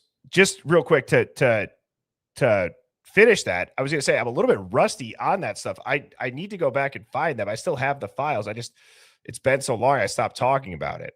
Well, even when I go back, like now, it's not like researching stuff. It's going back and watching, rewatching all the body cams and picking up different little things that you miss, and you see different. They alter everything, dude. Everything from the pictures that they posted to the media, to the Dateline stuff, to the Amazon specials. Like, this is like, But again, where is that information coming from? And once you find the source of that information, and I'm talking about a single individual person, once you find that, then it's all hell breaks loose. And that's why, because you're opening up a can of worms of Moscow history. They don't want you to do that. Well, and you know what? I appreciate the call, brother. That was a good one. I saw your email. I got to get back to you. So stay tuned for that, but I appreciate the call. I appreciate the creativity too of changing the name so that I didn't know it was Dylan Mort, but that was your best call that you've had thus far. So thank you for that. And everybody with this case, as we know, is very passionate about their theory, their ideas and stuff like that. And I will say he does know a lot about the interworkings and the history of the University of Idaho. So I will give him the GOAT award for that, because he does bring up valid points on the history and when Green became president and when did these police officers go to school there? How recently did they graduate? So those are all really good points. Now, I'm going to bring up Beyond Reasonable Doubt. How are you doing? Great. Can you guys hear me now? Loud and clear. Woohoo! We did it. Yes. One of these times I'm actually going to get this right. I can't remember. Did you, the last time, was it rough too? No, I think it was smooth. It was just whatever I was saying was rough. Oh, okay. All right. Gotcha. So what do you got for us tonight? Okay. So there's these clips that I just emailed to you. Okay. I try to make them shorter so you're not having to dig through them. Okay. I wanted to see if anybody else noticed this. There is a guy, possibly a woman. She starts off, or he comes as like 12:43. They're at the 1320 Linda Lane dumpster. They look at it. and then they walk back around to King Road, and then you see him at 320. So there's two different like shots. So at 12:43, there's the guy that comes into the neighborhood with the hazards, Okay. goes over to the trash can, walks around 112, and walks away. Okay, I'm just downloading these real quick. So give me a second. No, you're good. You're good. I got one there, and then here's the last one. Okay, boom. You didn't just send me a virus, did you? I did. Surprise. Oh, jeez. Surprise, motherfucker. All right, let me make this full screen. Let me get the other two up there.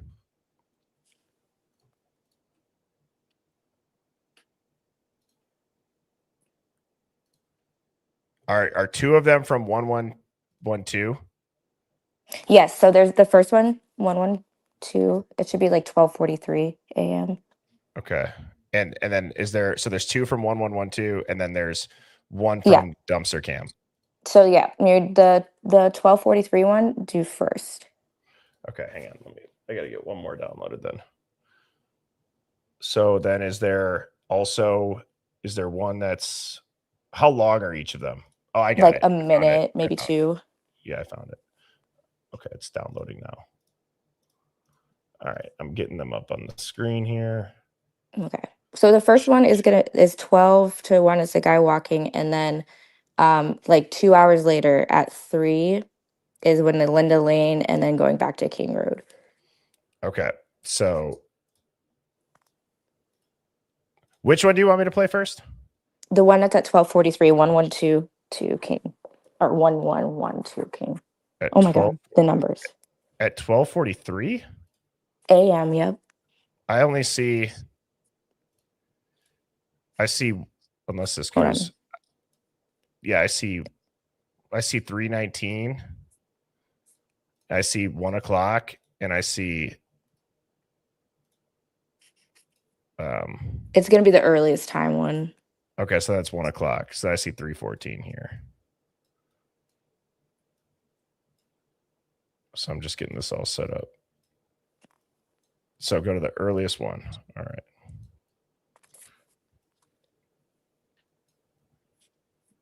Okay. So this is the 1 o'clock one, and it's about 3 minutes. Yeah, not even.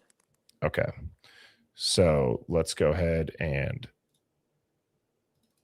get this all set. We are in business now. Welcome back to Sherlock Rome's as well. It's good to see you.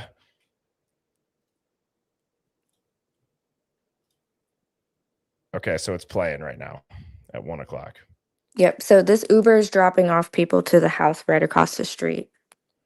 Okay. And where my mouse is over there, the car pulls in or parks right there, and the hazards turn on. The Uber leaves the neighborhood.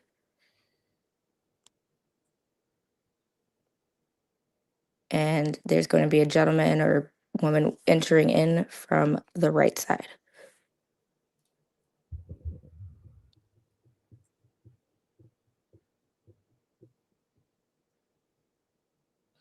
So I see the flashers. And now you're saying that somebody else was getting dropped off over there. Yep. He's about to come into screen here in just a minute. Okay.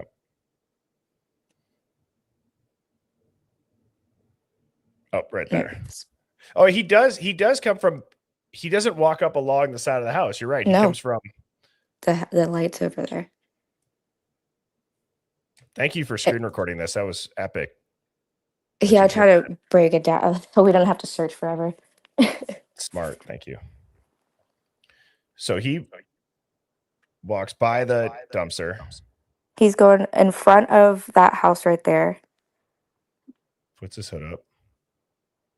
And you can tell it because that light turns on, that front sensor light. Yep. And in about like 20 seconds, he's going to come back up from the left side of the bottom screen. So he walked around the house. Yeah. So that's a great catch.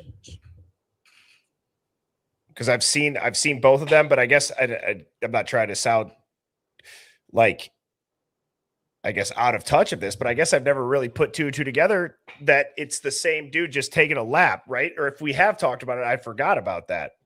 So what I believe is this is the first lap that he goes around to check to see if they're home. He realizes that not all of them are home, and he's going to meet in the middle of the road with a white SUV here in just a moment as well. And it kind of feels like they touch base and, separate. And there he comes out right now from the left-hand side. And he's about to meet in the middle of the road. You know, I got to say, beyond reasonable doubt, you just gave me an idea that this might be a new style of call-ins. Maybe I'll do like a date that we can prep where I could have this where people will email me things, and then when they call in, I can share the screen and let them explain it. Oh, yeah. That'd be cool. And so this is the first check. And then when you go to the Linda Lane footage, the 13:30 or 20, when they go check the dumpster and they walk back around, when you go to the King Road camera at 3:20, you see this guy just randomly just running down the road. Do you know what I just thought about too? So that car that we just saw, right? That you just that was the car with the flashers on, right? Yes. Okay. So, and you may have connected this dot already, but this just popped into my head. Now, check this out. Because I've wondered about those flashers for a very, very long time. And I would bet that if we go back to, I would bet that they were parked right there. Let me just get the street view. Where those like blue cars are. Right. But I'm wondering if, so like there's this dumpster, right? Could they have been checking that one? And is there, I'm just trying to think if there's another dumpster right here. Yeah, there's three actually. There's one right behind it. Think about that. So they could be parked like right where my head's at, and their flashers, or if they could have their flashers going up on that building. That guy's going to walk up here through there. And then that's exactly what your video shows. So they checked that dumpster. He walked around the block. I bet too, is there a dumpster? Is there a dumpster at the top of of King right here? So there's this one, but obviously there's that one. But he walks, they like time travel this thing. That's right. I forgot about that. So when you look at it, the dumpster that's right there on the corner, that's the only one he checks, because I think they parked in that like parking spot right there, either right there or in the actual one facing the house, like facing towards the house, to have the lights on there. Yeah, that would have to be in whether it's the headlights or the taillights. I would suspect that it's the headlights flashing this way because they obviously come up and they pull and they'll go pick this guy up over here. So the guy actually keeps walking. He doesn't even get into the vehicle. They like separate. He goes and touch base, and then he comes back the way that he came in. So what he does after that, don't know. But then there's a other dumpster person, like checking a dumpster on a different road on the 1330 Ridge Road. The other video. He just goes here. Yeah, he walks back. And then now do you want me to go to this one? Yes. This is either the car entering in and turning, or it's the one where someone comes and checks the dumpster. Okay, so this is dumpster one. Okay, this is 315, 314. Okay, so at 314, there's this blob walking up towards the dumpster.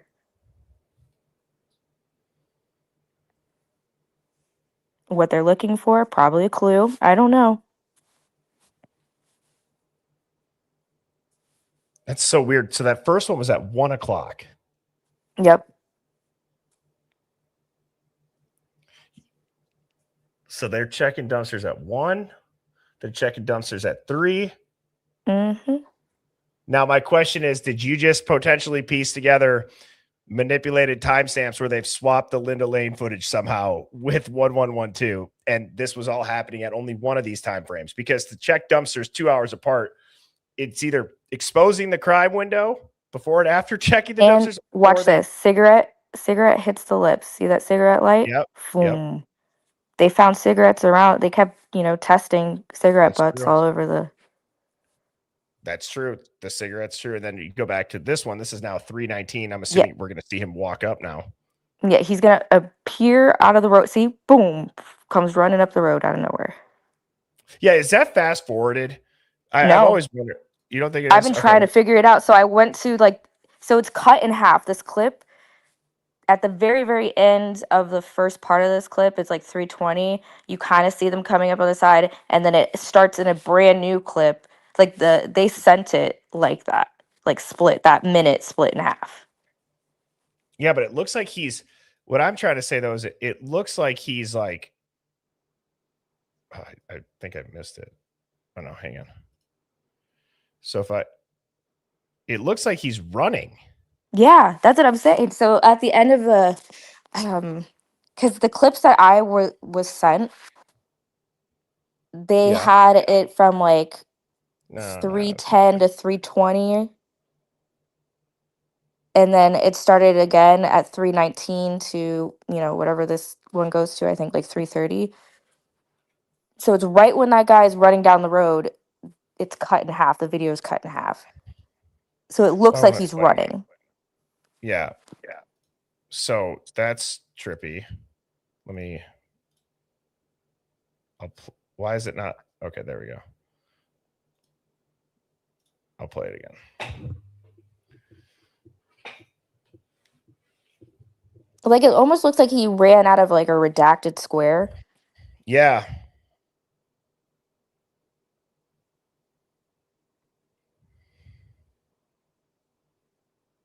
And again, checks a dumpster. I really don't know what is in the dumpsters at 1 and 3 o'clock. That's so interesting. It is. I mean, do you have a theory on it? I think that they were running surveillance. They were waiting to see when Maddie or some kind of signal. Because why are they running around the neighborhood, and especially going past 1112? And it's never in any of the reports that anybody followed up on this. I mean, they're following up on people coming in and out to work and getting picked up by Ubers, but they've never mentioned in any of the reports about dumpster diving. That's so true. That is so true. I mean, yeah, they don't mention anything about dumpster diving at all. And it's all over the place on the cameras. And twice that's a little too much. Like if someone one time was looking at the dumpster, like fine. But you 2 times, 3 times almost. I feel like so I don't know if you ever feel this way, and to anybody in the chat, but doesn't it just seem like looking for something in the dumpster and exposing yourself out on the street? Yeah, you might have a hood on or a mask on or a hat on, right? But doesn't it just seem like very suspicious? Doesn't it seem very weird that you would draw attention to yourself if you're trying to just why go and check a dumpster at 1 and at 3 if you're trying to be stealthy and pull a hit off? It almost feels like they were trying to make it look like they were doing something on camera. Like, you know how you're like trying to, I don't know, like not make it seem like you're looking at somebody. So you go over and look over at a desk on the other side and like just flip the paper and then walk back over. It feels like that. Well, and I'm not trying to, I don't disagree. And I'm also not trying to, like Jenna just said, and I saw a bunch of other people saying like drugs. And I'm just thinking to myself, like, this is a college town. You could go into a frat house. You can go to any house there. And so you're going to drop drugs off into a dirty ass dumpster. Like, do you know what I mean? Like, to me, it seems like a weird place. Like, why not put it behind a bush? Why put it into a dumpster? So as a person that have experience on the streets, a dumpster is a way to, it's not secure, because if someone didn't go pick up their product in time and trash day happened to be that day. Yeah. Or just Like, why put anything in the dumpster when there's so many other hiding spots and it's pitch black out? And that's disgusting because you're gonna put drugs in a dumpster. Ugh. Yeah. So that doesn't make sense to me. But I'm not saying that it's wrong. The dumpsters stand out to me. Rather, why check at 1? Why check at 3? Why expose yourself? And what could the dumpsters possibly have inside of them? And I'm not, again, hating on the drug thing, but it's just, I feel like that's way too simple of a theory. I feel like it's way too simple. And I feel like it's like, so we say that these people went and they picked up their drugs and then they went and they killed them. Were there supposed to be a drop of drugs from 1122 and they didn't put them in there and then they go into the house? I mean, we have to expand on just somebody dropped off drugs and they picked them up, right? And Like, also in the photos too, they had a picture of like this AC vent or something that was outside, and you can literally see a white bag tied up in that vent.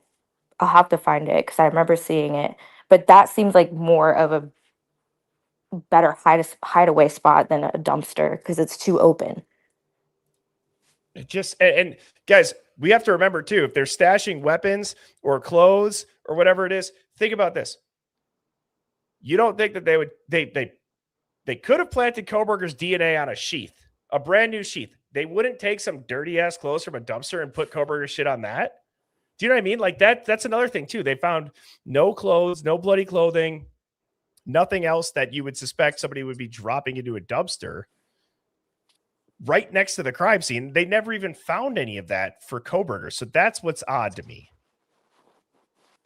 And it definitely didn't look like anybody reached in or dropped anything into the dumpster. Like maybe they had their light up to it to make it look like they were looking around, but no one was actively digging. No one was, hauling something over their shoulder and putting it into there. So it kind of just looked like it was like a check.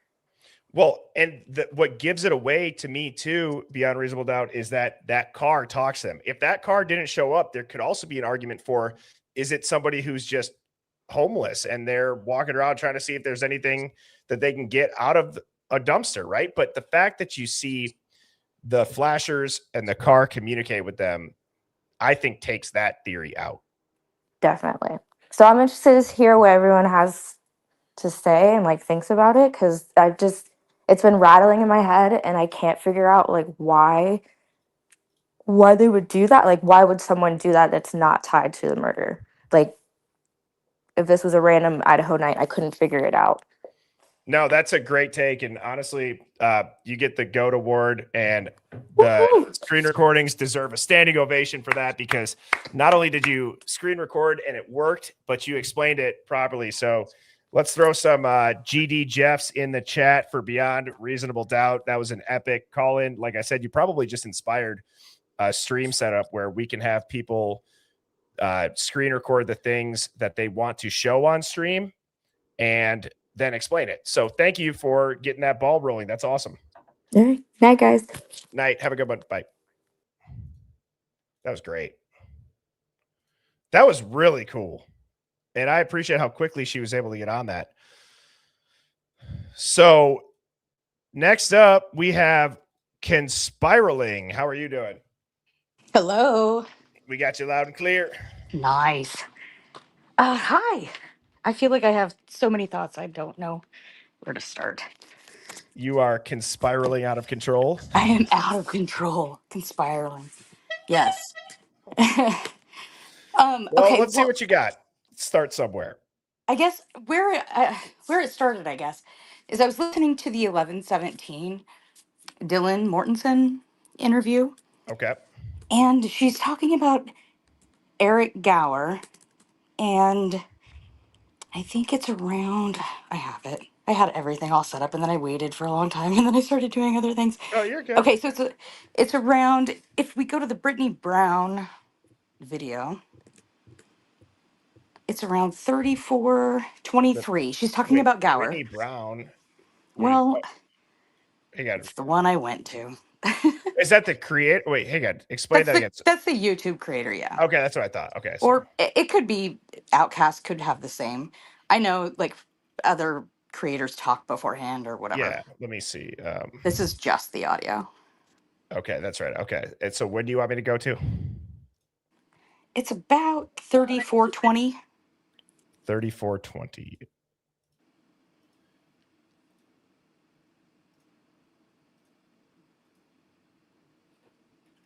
All right. And before I play it, what are we listening for? Okay, so she's talking about Eric Gower, and she's like, "Yeah, we know him. He knows where we live. He knows where the whites are. He knows what Fratlantis is." And I'm like, "Wait a minute, Fratlantis? What's that? Never heard of it." What is Fratlantis? Right. Do you know? Well, I do, ish. I do, ish, because I took it to Reddit. Yeah. And what Reddit said is that it's a rental home in Moscow, traditionally rented by groups of guys from a specific social fraternity of U of I. And then somebody else said, I've only heard Fratlantis, which is AKL, which would be Alpha Camp Lambda, which is where Caden Young went and where the Banfield boys went. So Fratlantis is a nickname for a specific residential area near the University of Idaho campus in Moscow, Idaho, known for its high concentration of fraternity houses.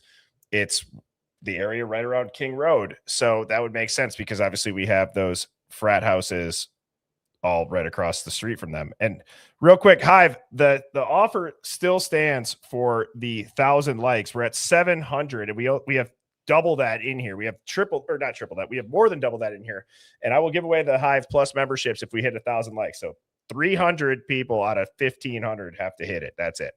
Now, anyways, Conspiraling. So that's interesting. So Fratlantis is brought up in Dylan's interview here. And Yes. so you've not heard that. It's just, did you find that interesting that they would refer to it like that? Or Yeah, well, yeah, I just thought it was weird, so I started into a rabbit hole.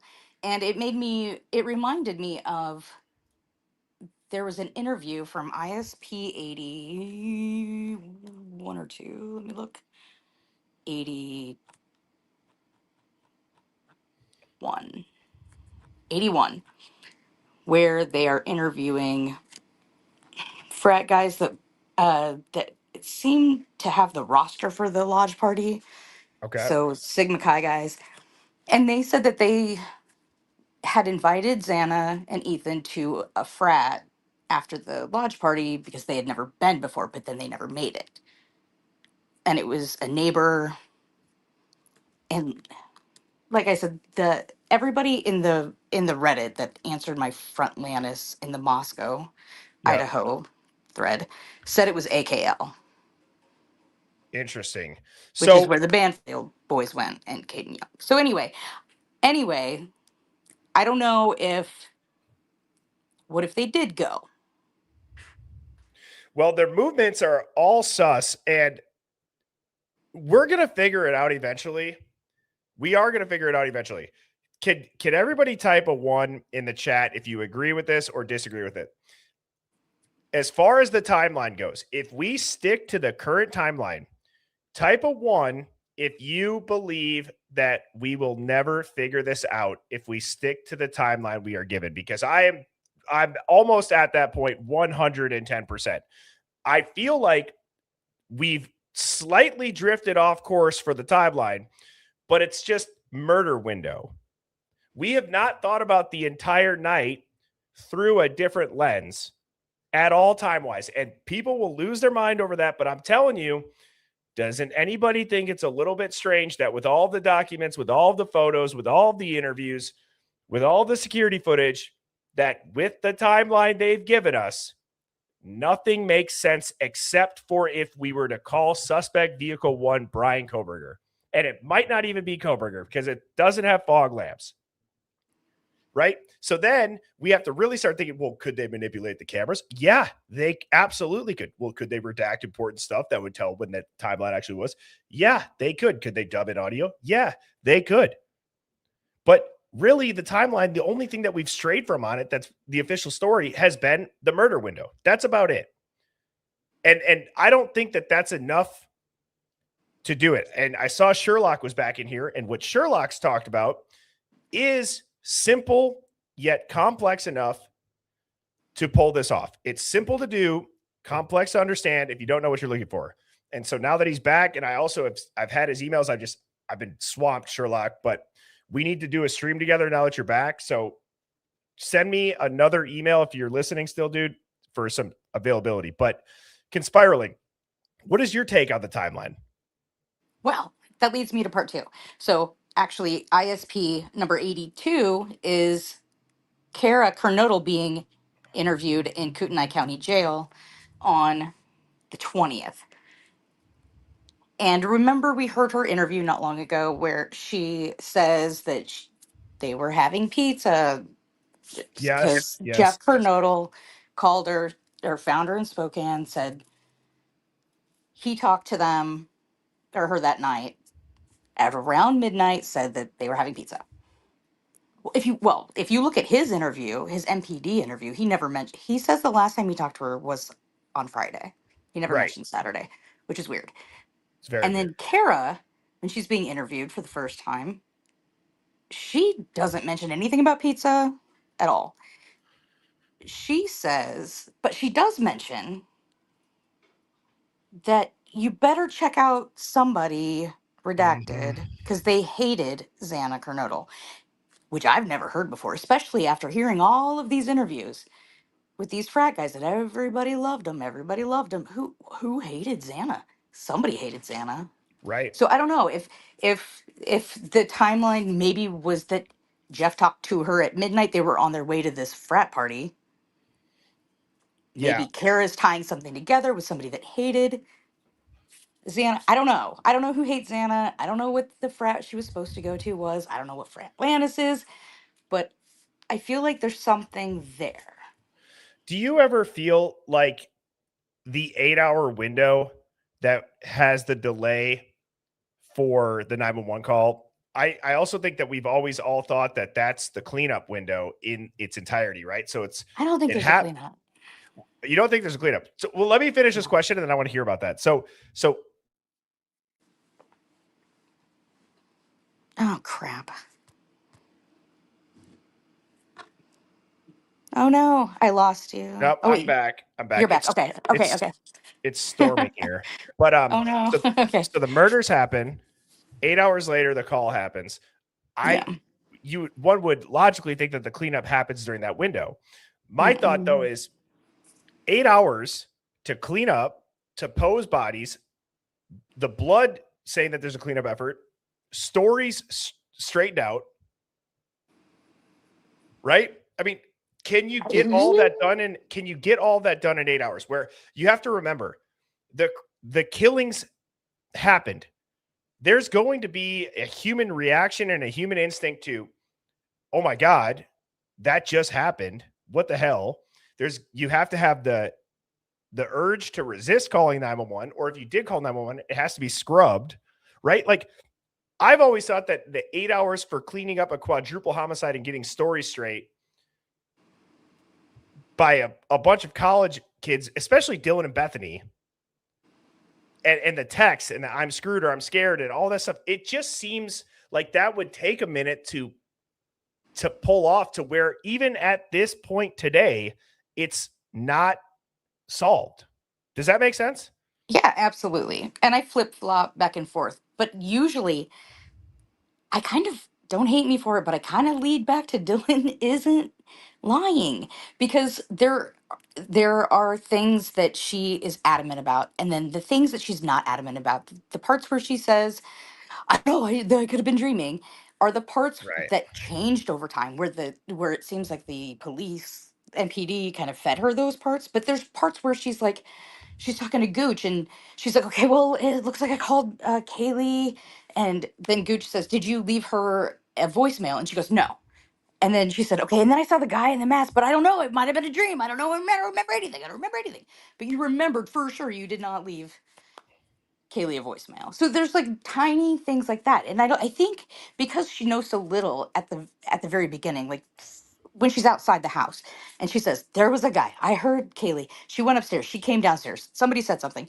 And that's kind of all the story she actually has. I think Right. probably what happened was she was in her bedroom. She thinks she hears noises. She probably thought things were going on. She was annoyed.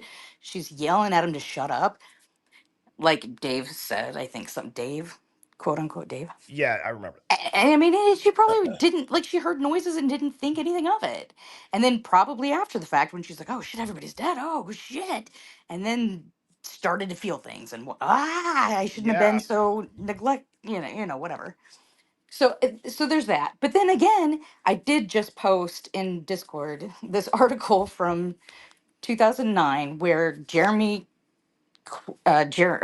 Kelly's father, I Yep. believe, he got away with a stabbing in 2009, and somebody else took the blame for it. So Something that with I don't Quinn know. there is too. Something with Quinn being there could open up an entire can of worms. I swear to God that diesel truck is Yeah. It's so much to break down. It's so much. It's like once you learn and see everything, it's so hard to forget things that convolute your critical thought process with.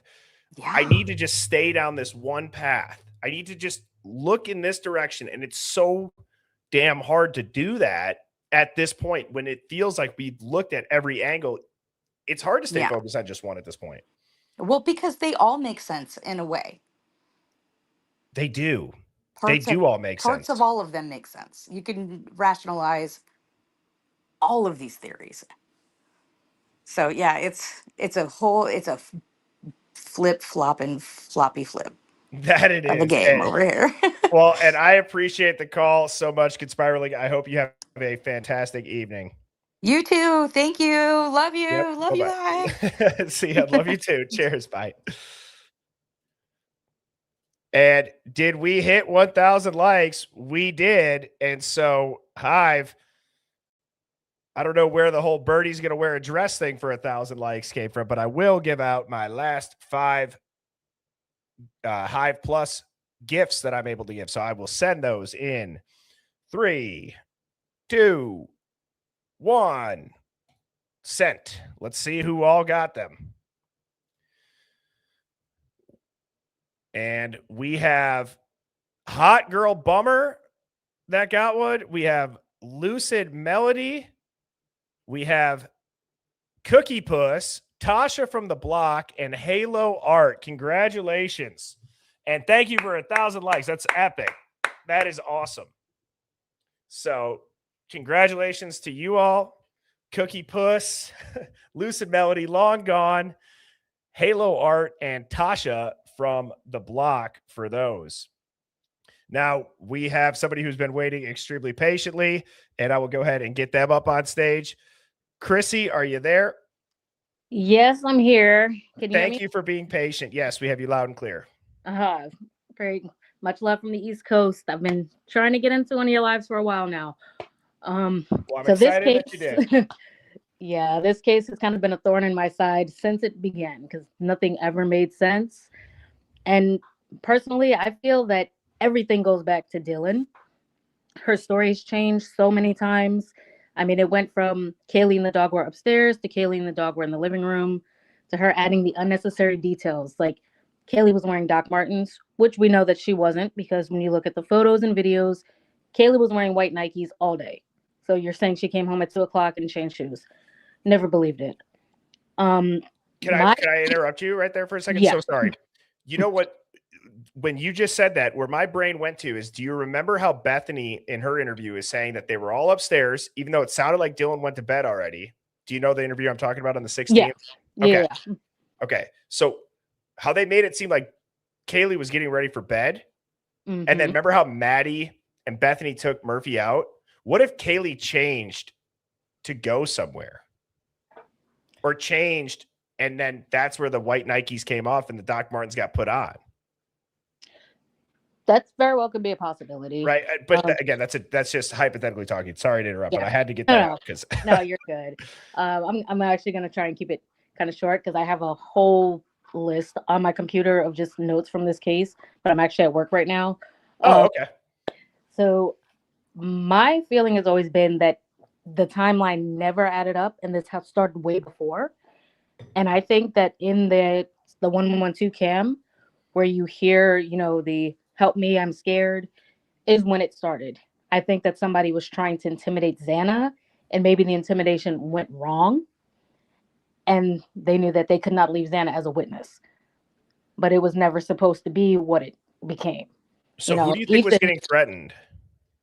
Well, I actually kind of wonder if maybe someone who heard Maddie telling Adam everything may have overheard and reported back to whoever it was. So they went to the house to see who knew what. And Xana being the only one there, Dylan, obviously her relationship with Quinn, they left her alone. Because you do hear voices in the house because they're playing music, and you hear, the pop that sounds like a shot, and someone says, "Oh my God, you hit Xana."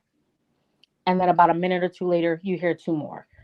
And somewhere in the midst of that is where Xana was trying to write the message on her desk. And if you look closely, she actually did write the Alpha Phi logo in her blood. Whoa. So, really? So that kind of makes me think that someone in Alpha Phi was connected to this as well. So if you rotate it and like you zoom into the upper part of the leg, it does look like the Alpha Phi logo is written in there. Okay, I'm trying to find. I think I have that photo somewhere. And I know you're at work. So as I'm looking, please continue. Okay. Then, shortly after that, about I believe it's like 104, 105, when the pickup truck pulls up to 1112, you see the girls get out. They stop and look toward that house, and they get back in the truck. And a few seconds later, they start getting notifications, which is where I think that the Snapchat saying that the party was shut up happened. And if we remember early on, people were saying that Ethan escorted his sister to a party that night. Yes. So I think that's where Ethan was. And he saw that, and he went to the house driving the Explorer. Because at 119, you do hear somebody say, "Whoa, Ethan." And that is true. Wow. Yeah. And at 110, I heard what sounded like Dylan outside saying Bethany, and the other female is crying. She says no. And then I heard, "We got to go quick," which sounds a lot like when she says in the 911 call, "We got to go check." So I think that that's where maybe Dylan and Bethany left the house to give themselves an alibi so that when the others came home and found Xana, they can say, "Well, we weren't here." But then that call never came. So now they have to create that alibi where they're creating this text thread to kind of say, "Hey, what's going on? Like something happened." And who's to say that they were together either, though, right? Mm-hmm. So they yeah, that's such a good take. And so yeah. Okay, continue. Okay, and then as far as Kaylee and Maddie, again, we don't know if anybody was watching them from the corner club to the grub truck because a lot of the footage is still blurred. You can tell by some of the clothing that it's some of the same people there. But again, we don't know if any of them were involved. But when they get back to the house and you hear the voices, I believe it was Outcast, you reposted his video where you hear the guy saying, like, "Go around" or "turn around." And there's another guy and a female who's crying. And he's saying she's a snitch. And something is said to the effect of "blame your sister," which kind of makes me think that it has to do with what Maddie told Adam. Because, Kayla and Maddie, they considered each other sisters. So was that kind of like that tipping point where, okay, somebody knows too much or somebody's running their mouth, and that was the catalyst for everything that happened? That's a great theory, honestly. Yeah, and then with Maddie, with her being so drunk, I think that's maybe why the description of her injuries were less, because they thought that she was dead and maybe she was just unconscious. Because, that 4 a.m. car, the quote unquote suspect vehicle, may have been someone who stumbled onto the scene and found Maddie and was taking off to take her to the hospital, even though she ultimately passed away. Because the Banfield officers, in my opinion, know that they screwed up when they saw those kids running from that direction earlier in the night. They didn't stop them. They could have been witnesses. They could have been suspects. They don't know because they didn't stop anybody. They didn't get anybody's names. So now they're thinking, okay, we could have prevented this, right? And a lot of the narrative does go back to Dylan saying, well, this is what happened. Kaylee did this. You know, me and Maddie took the dog out. Bethany and Maddie took the dog out. But it's also been known that Murphy had a GPS collar that he would wear when he was outside. So if he had that on, they should have known where he was at. Well, and I was going to say if he's chipped and yeah. Right. So also too, I have the blood photo pulled up. Mm-hmm. Yeah. So if you go like up toward the top of the leg. Okay. Well, this is the it may not be that one. Okay. Yeah, it may be the longer one where like you can see the full. Shoot. Now I don't know if I have that full one. I don't. I think I only have this one. Unless I can. Okay. Unless I can zoom away, and that's going to be too blurry. Yeah, it's on the other one. It's on like the okay. The big I'm not going to have that here. Yeah, that I do have it on my computer. I can probably email it to you when I get a chance. Yes, please. But, yeah. So, and my thing is, okay, was if Murphy, you know, he had his collar on, he might have had a chip. If he had gotten out and maybe the officers found him wandering, because Moscow, they do have a reputation of returning dogs to their owners if they have a chip. So did they find him and they scanned him and took him back to the house and they stumbled upon the scene? Which is something that could be very possible. I love the way that your brain works because you're able to articulate it in a way that seems very natural. Like it's natural. It's a naturally occurring progression that would still cause or would still lead to the need of a cover up if you're trying to cover up somebody who did this and you don't want to know. Exactly. And again, if they did find, say, a survivor, that they got him in the car and they're calling in to say, hey, we just stumbled upon this scene. We're taking someone to the hospital. And that could be why the 1112 and the Linda Lane cameras seem kind of doctored, why things are redacted, because they actually did know hours beforehand and they were working on this cover up. Wow. And another reason I say that it goes back to Dylan, because she's the reason that Kaylee was found in Maddie's bed, because she said that Kaylee's room was above hers. So whoever put Kaylee there thought that it was her room. Dude, because she, even in the interview, she goes, yeah, it's like right above mine. Mm-hmm. So what if that's just a tendency that she happens to say where it's like, yeah, it's like right above mine. And it's oh my God, I've never ever thought of that before. And as I like going back to say, you know, if she and Bethany weren't there, it would also make sense why the clothes that they were wearing when they're talking to the officers, you know, on the body cam, seems like they don't fit. Because if they had Xana's blood on them and they left the house, they would have had time to get rid of them. And the footprint that is in Xana's room next to where she was found looks like a Nike shoe print, which matches the shoes that Bethany is wearing in that photo of them where she has her foot kicked back.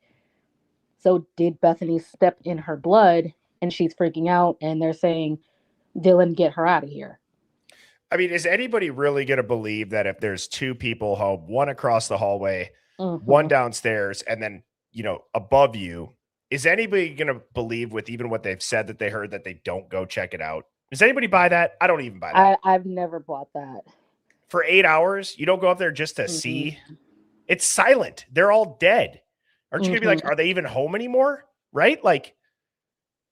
Exactly. And one of my other points was because there seemed to have been, you know, a cleanup or a cover up going on even before the police got there.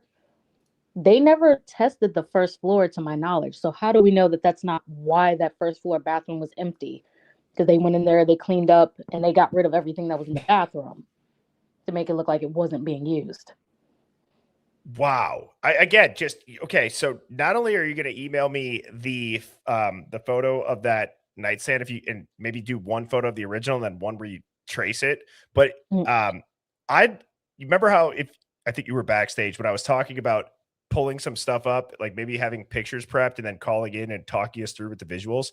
Please consider when you send the photo of the nightstand, if you'd like to include other stuff in that to talk about, I'm more than happy to have you up when you're not at work. But the bathroom thing, that's a great take too. So you're saying they could have cleaned up in that downstairs bathroom.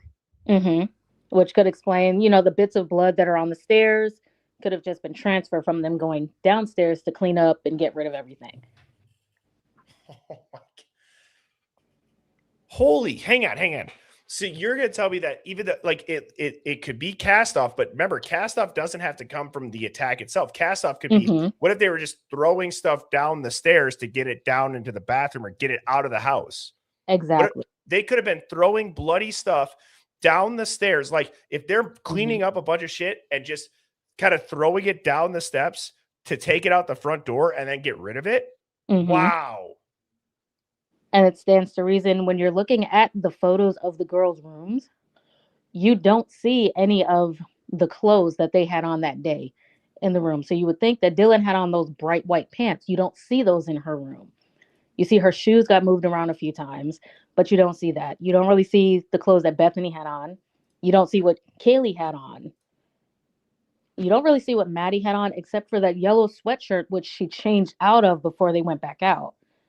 And in the first batch of photos that were released right after the crime, that sweater was laying next to her desk. But in the recent ones, it's now in the closet. So it's been moved. So she couldn't have been. Go ahead. Got, you go. Oh, I was going to say, if they're saying that sweatshirt was in the room during the attack, you would think that it would have some kind of DNA, some kind of trace on it, which we know that it doesn't because they gave it back to her mother.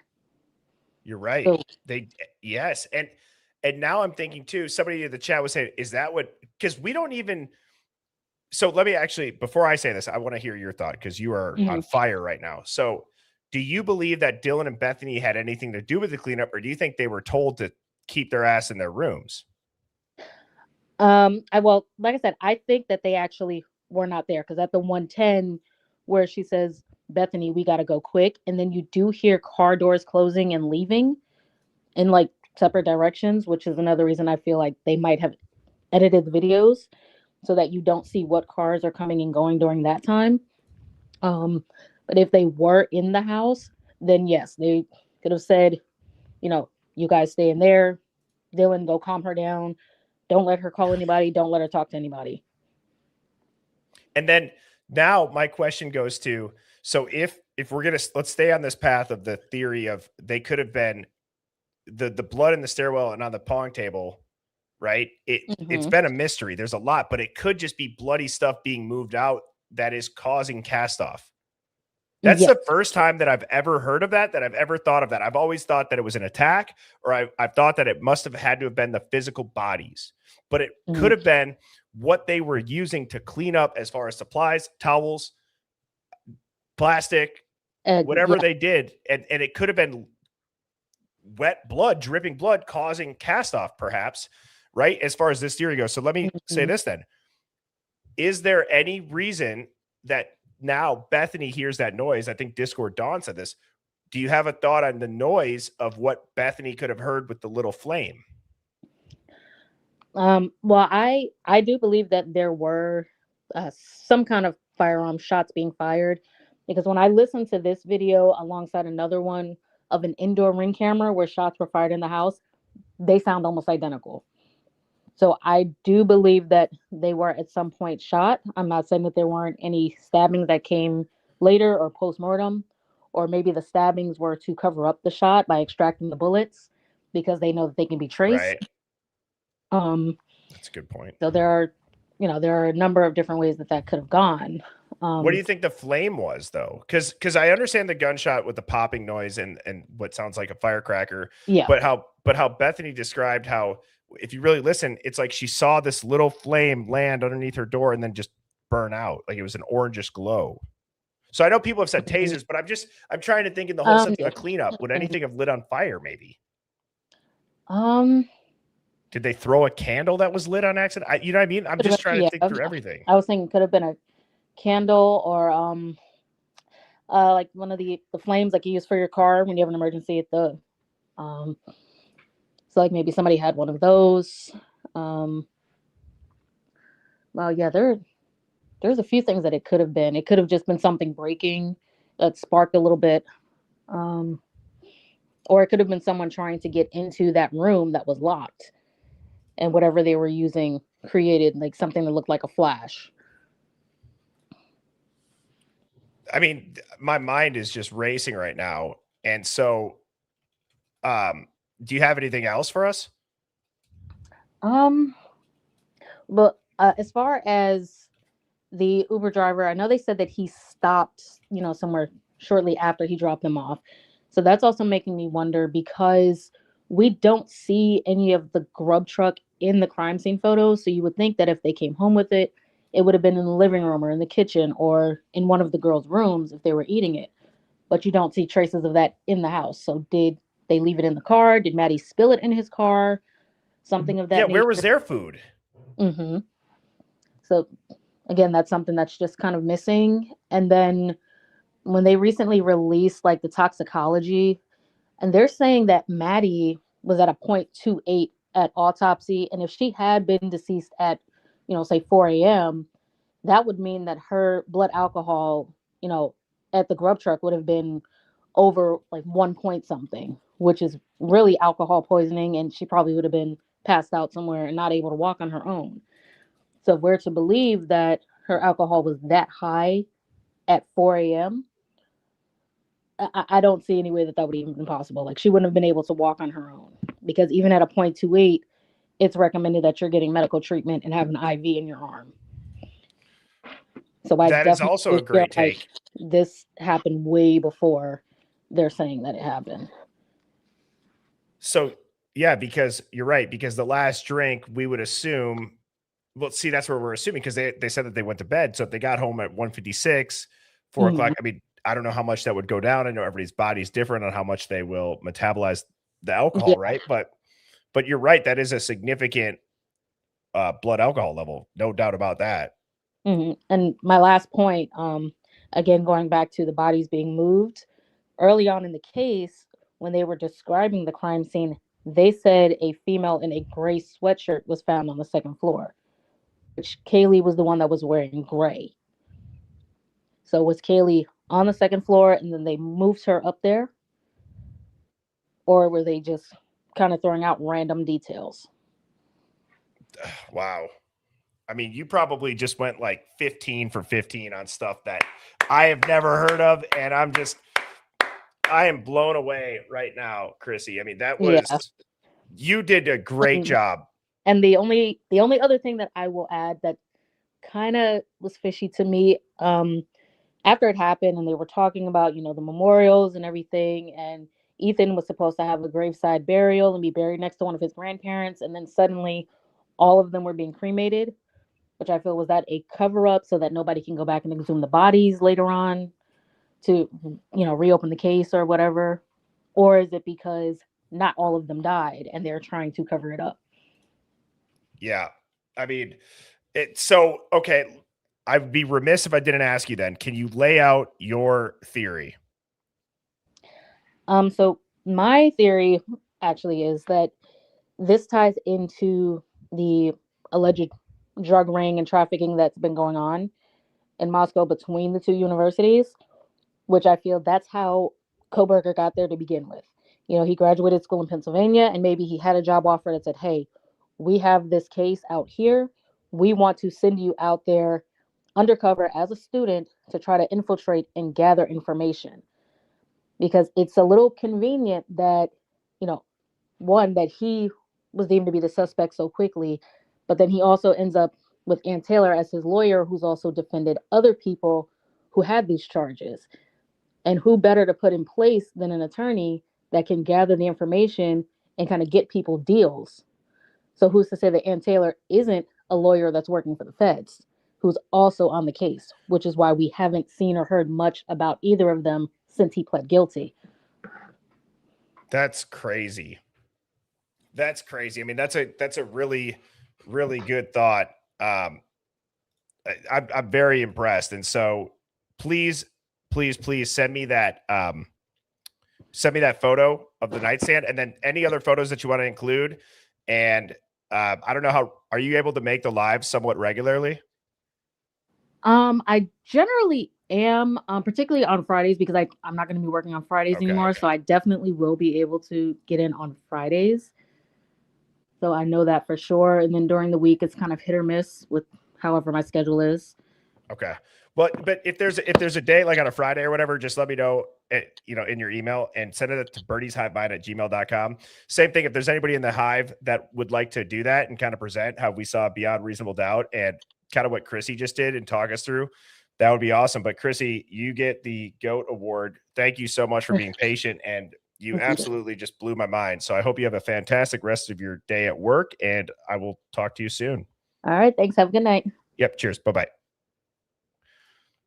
So Hive, I've been streaming now for a few hours, but I did see a bunch of super chats. So I want to make sure that I get through these. Custody Queen, Kristen, long time no see. Thank you so much for the super sticker. Hot Girl Bummer, 520. Freedom Warrior, 9645. We got Lovely Me that said, I think they are putting truths in plain sight on purpose. That's how those working with Satan/demonic realm roll. This was a ritual. It's a spiritual battle. It's all connected, in my opinion.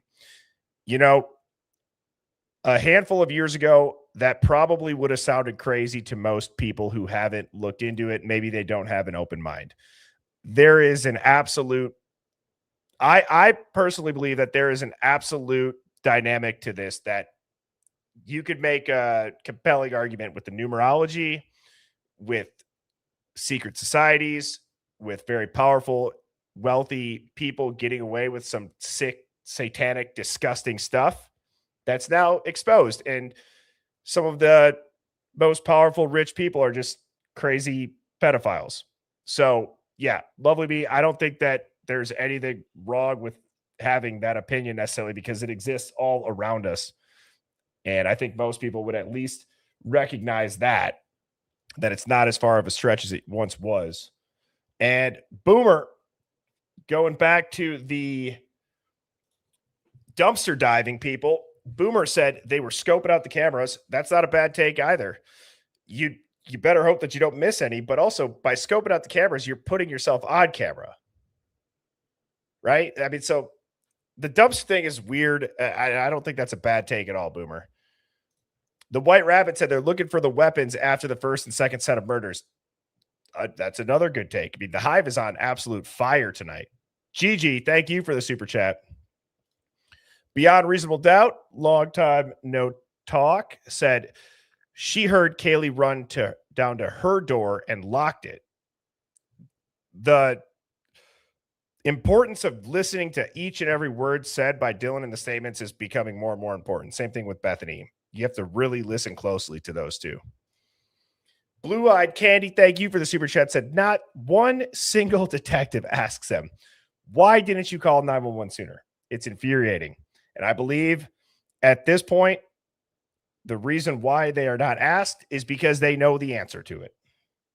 They know the answer to it, is what I would guess, Blue-Eyed Candy. Because does Ann Taylor ever mention the delay? And I don't remember off the top of my head, but I don't believe that she does. And the White Rabbit 9, thank you for the super chat, said, Birdie, on my channel, I have a clip of where she knew that Maddie's phone was pinging at home that night. She knew.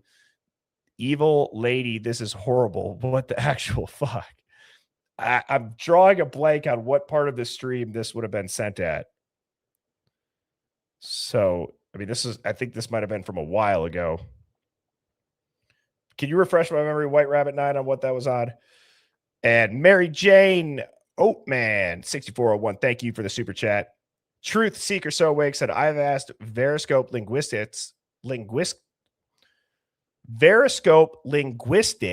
to cover this case. He detects lies through speech.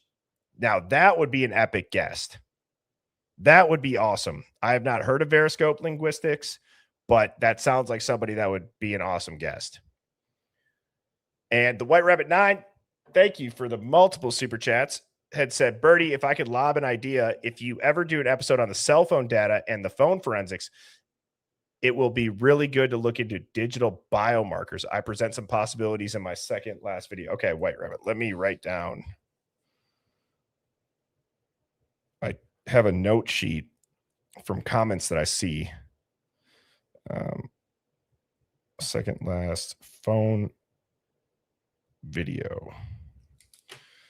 And I try to type them out so I can reference them. So thank you so much. And I believe that is all of them. And Hot Girl Bummer 520 said, thanks for the membership. Well, thank you guys so much for the likes. Man, I have been streaming for 5 hours.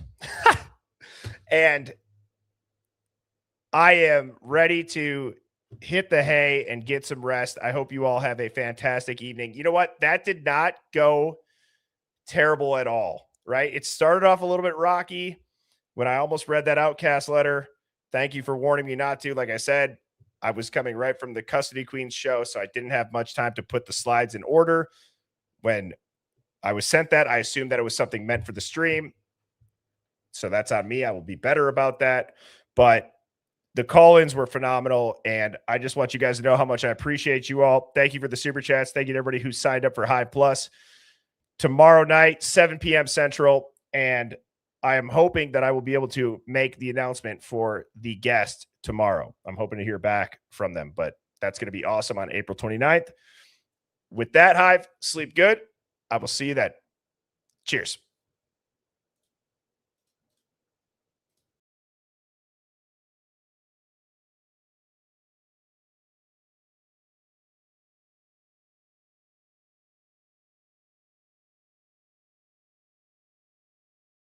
Birds flying high, you know how I feel. Sun in the sky, you know how I feel. Breeze drifting on by, you know how I feel.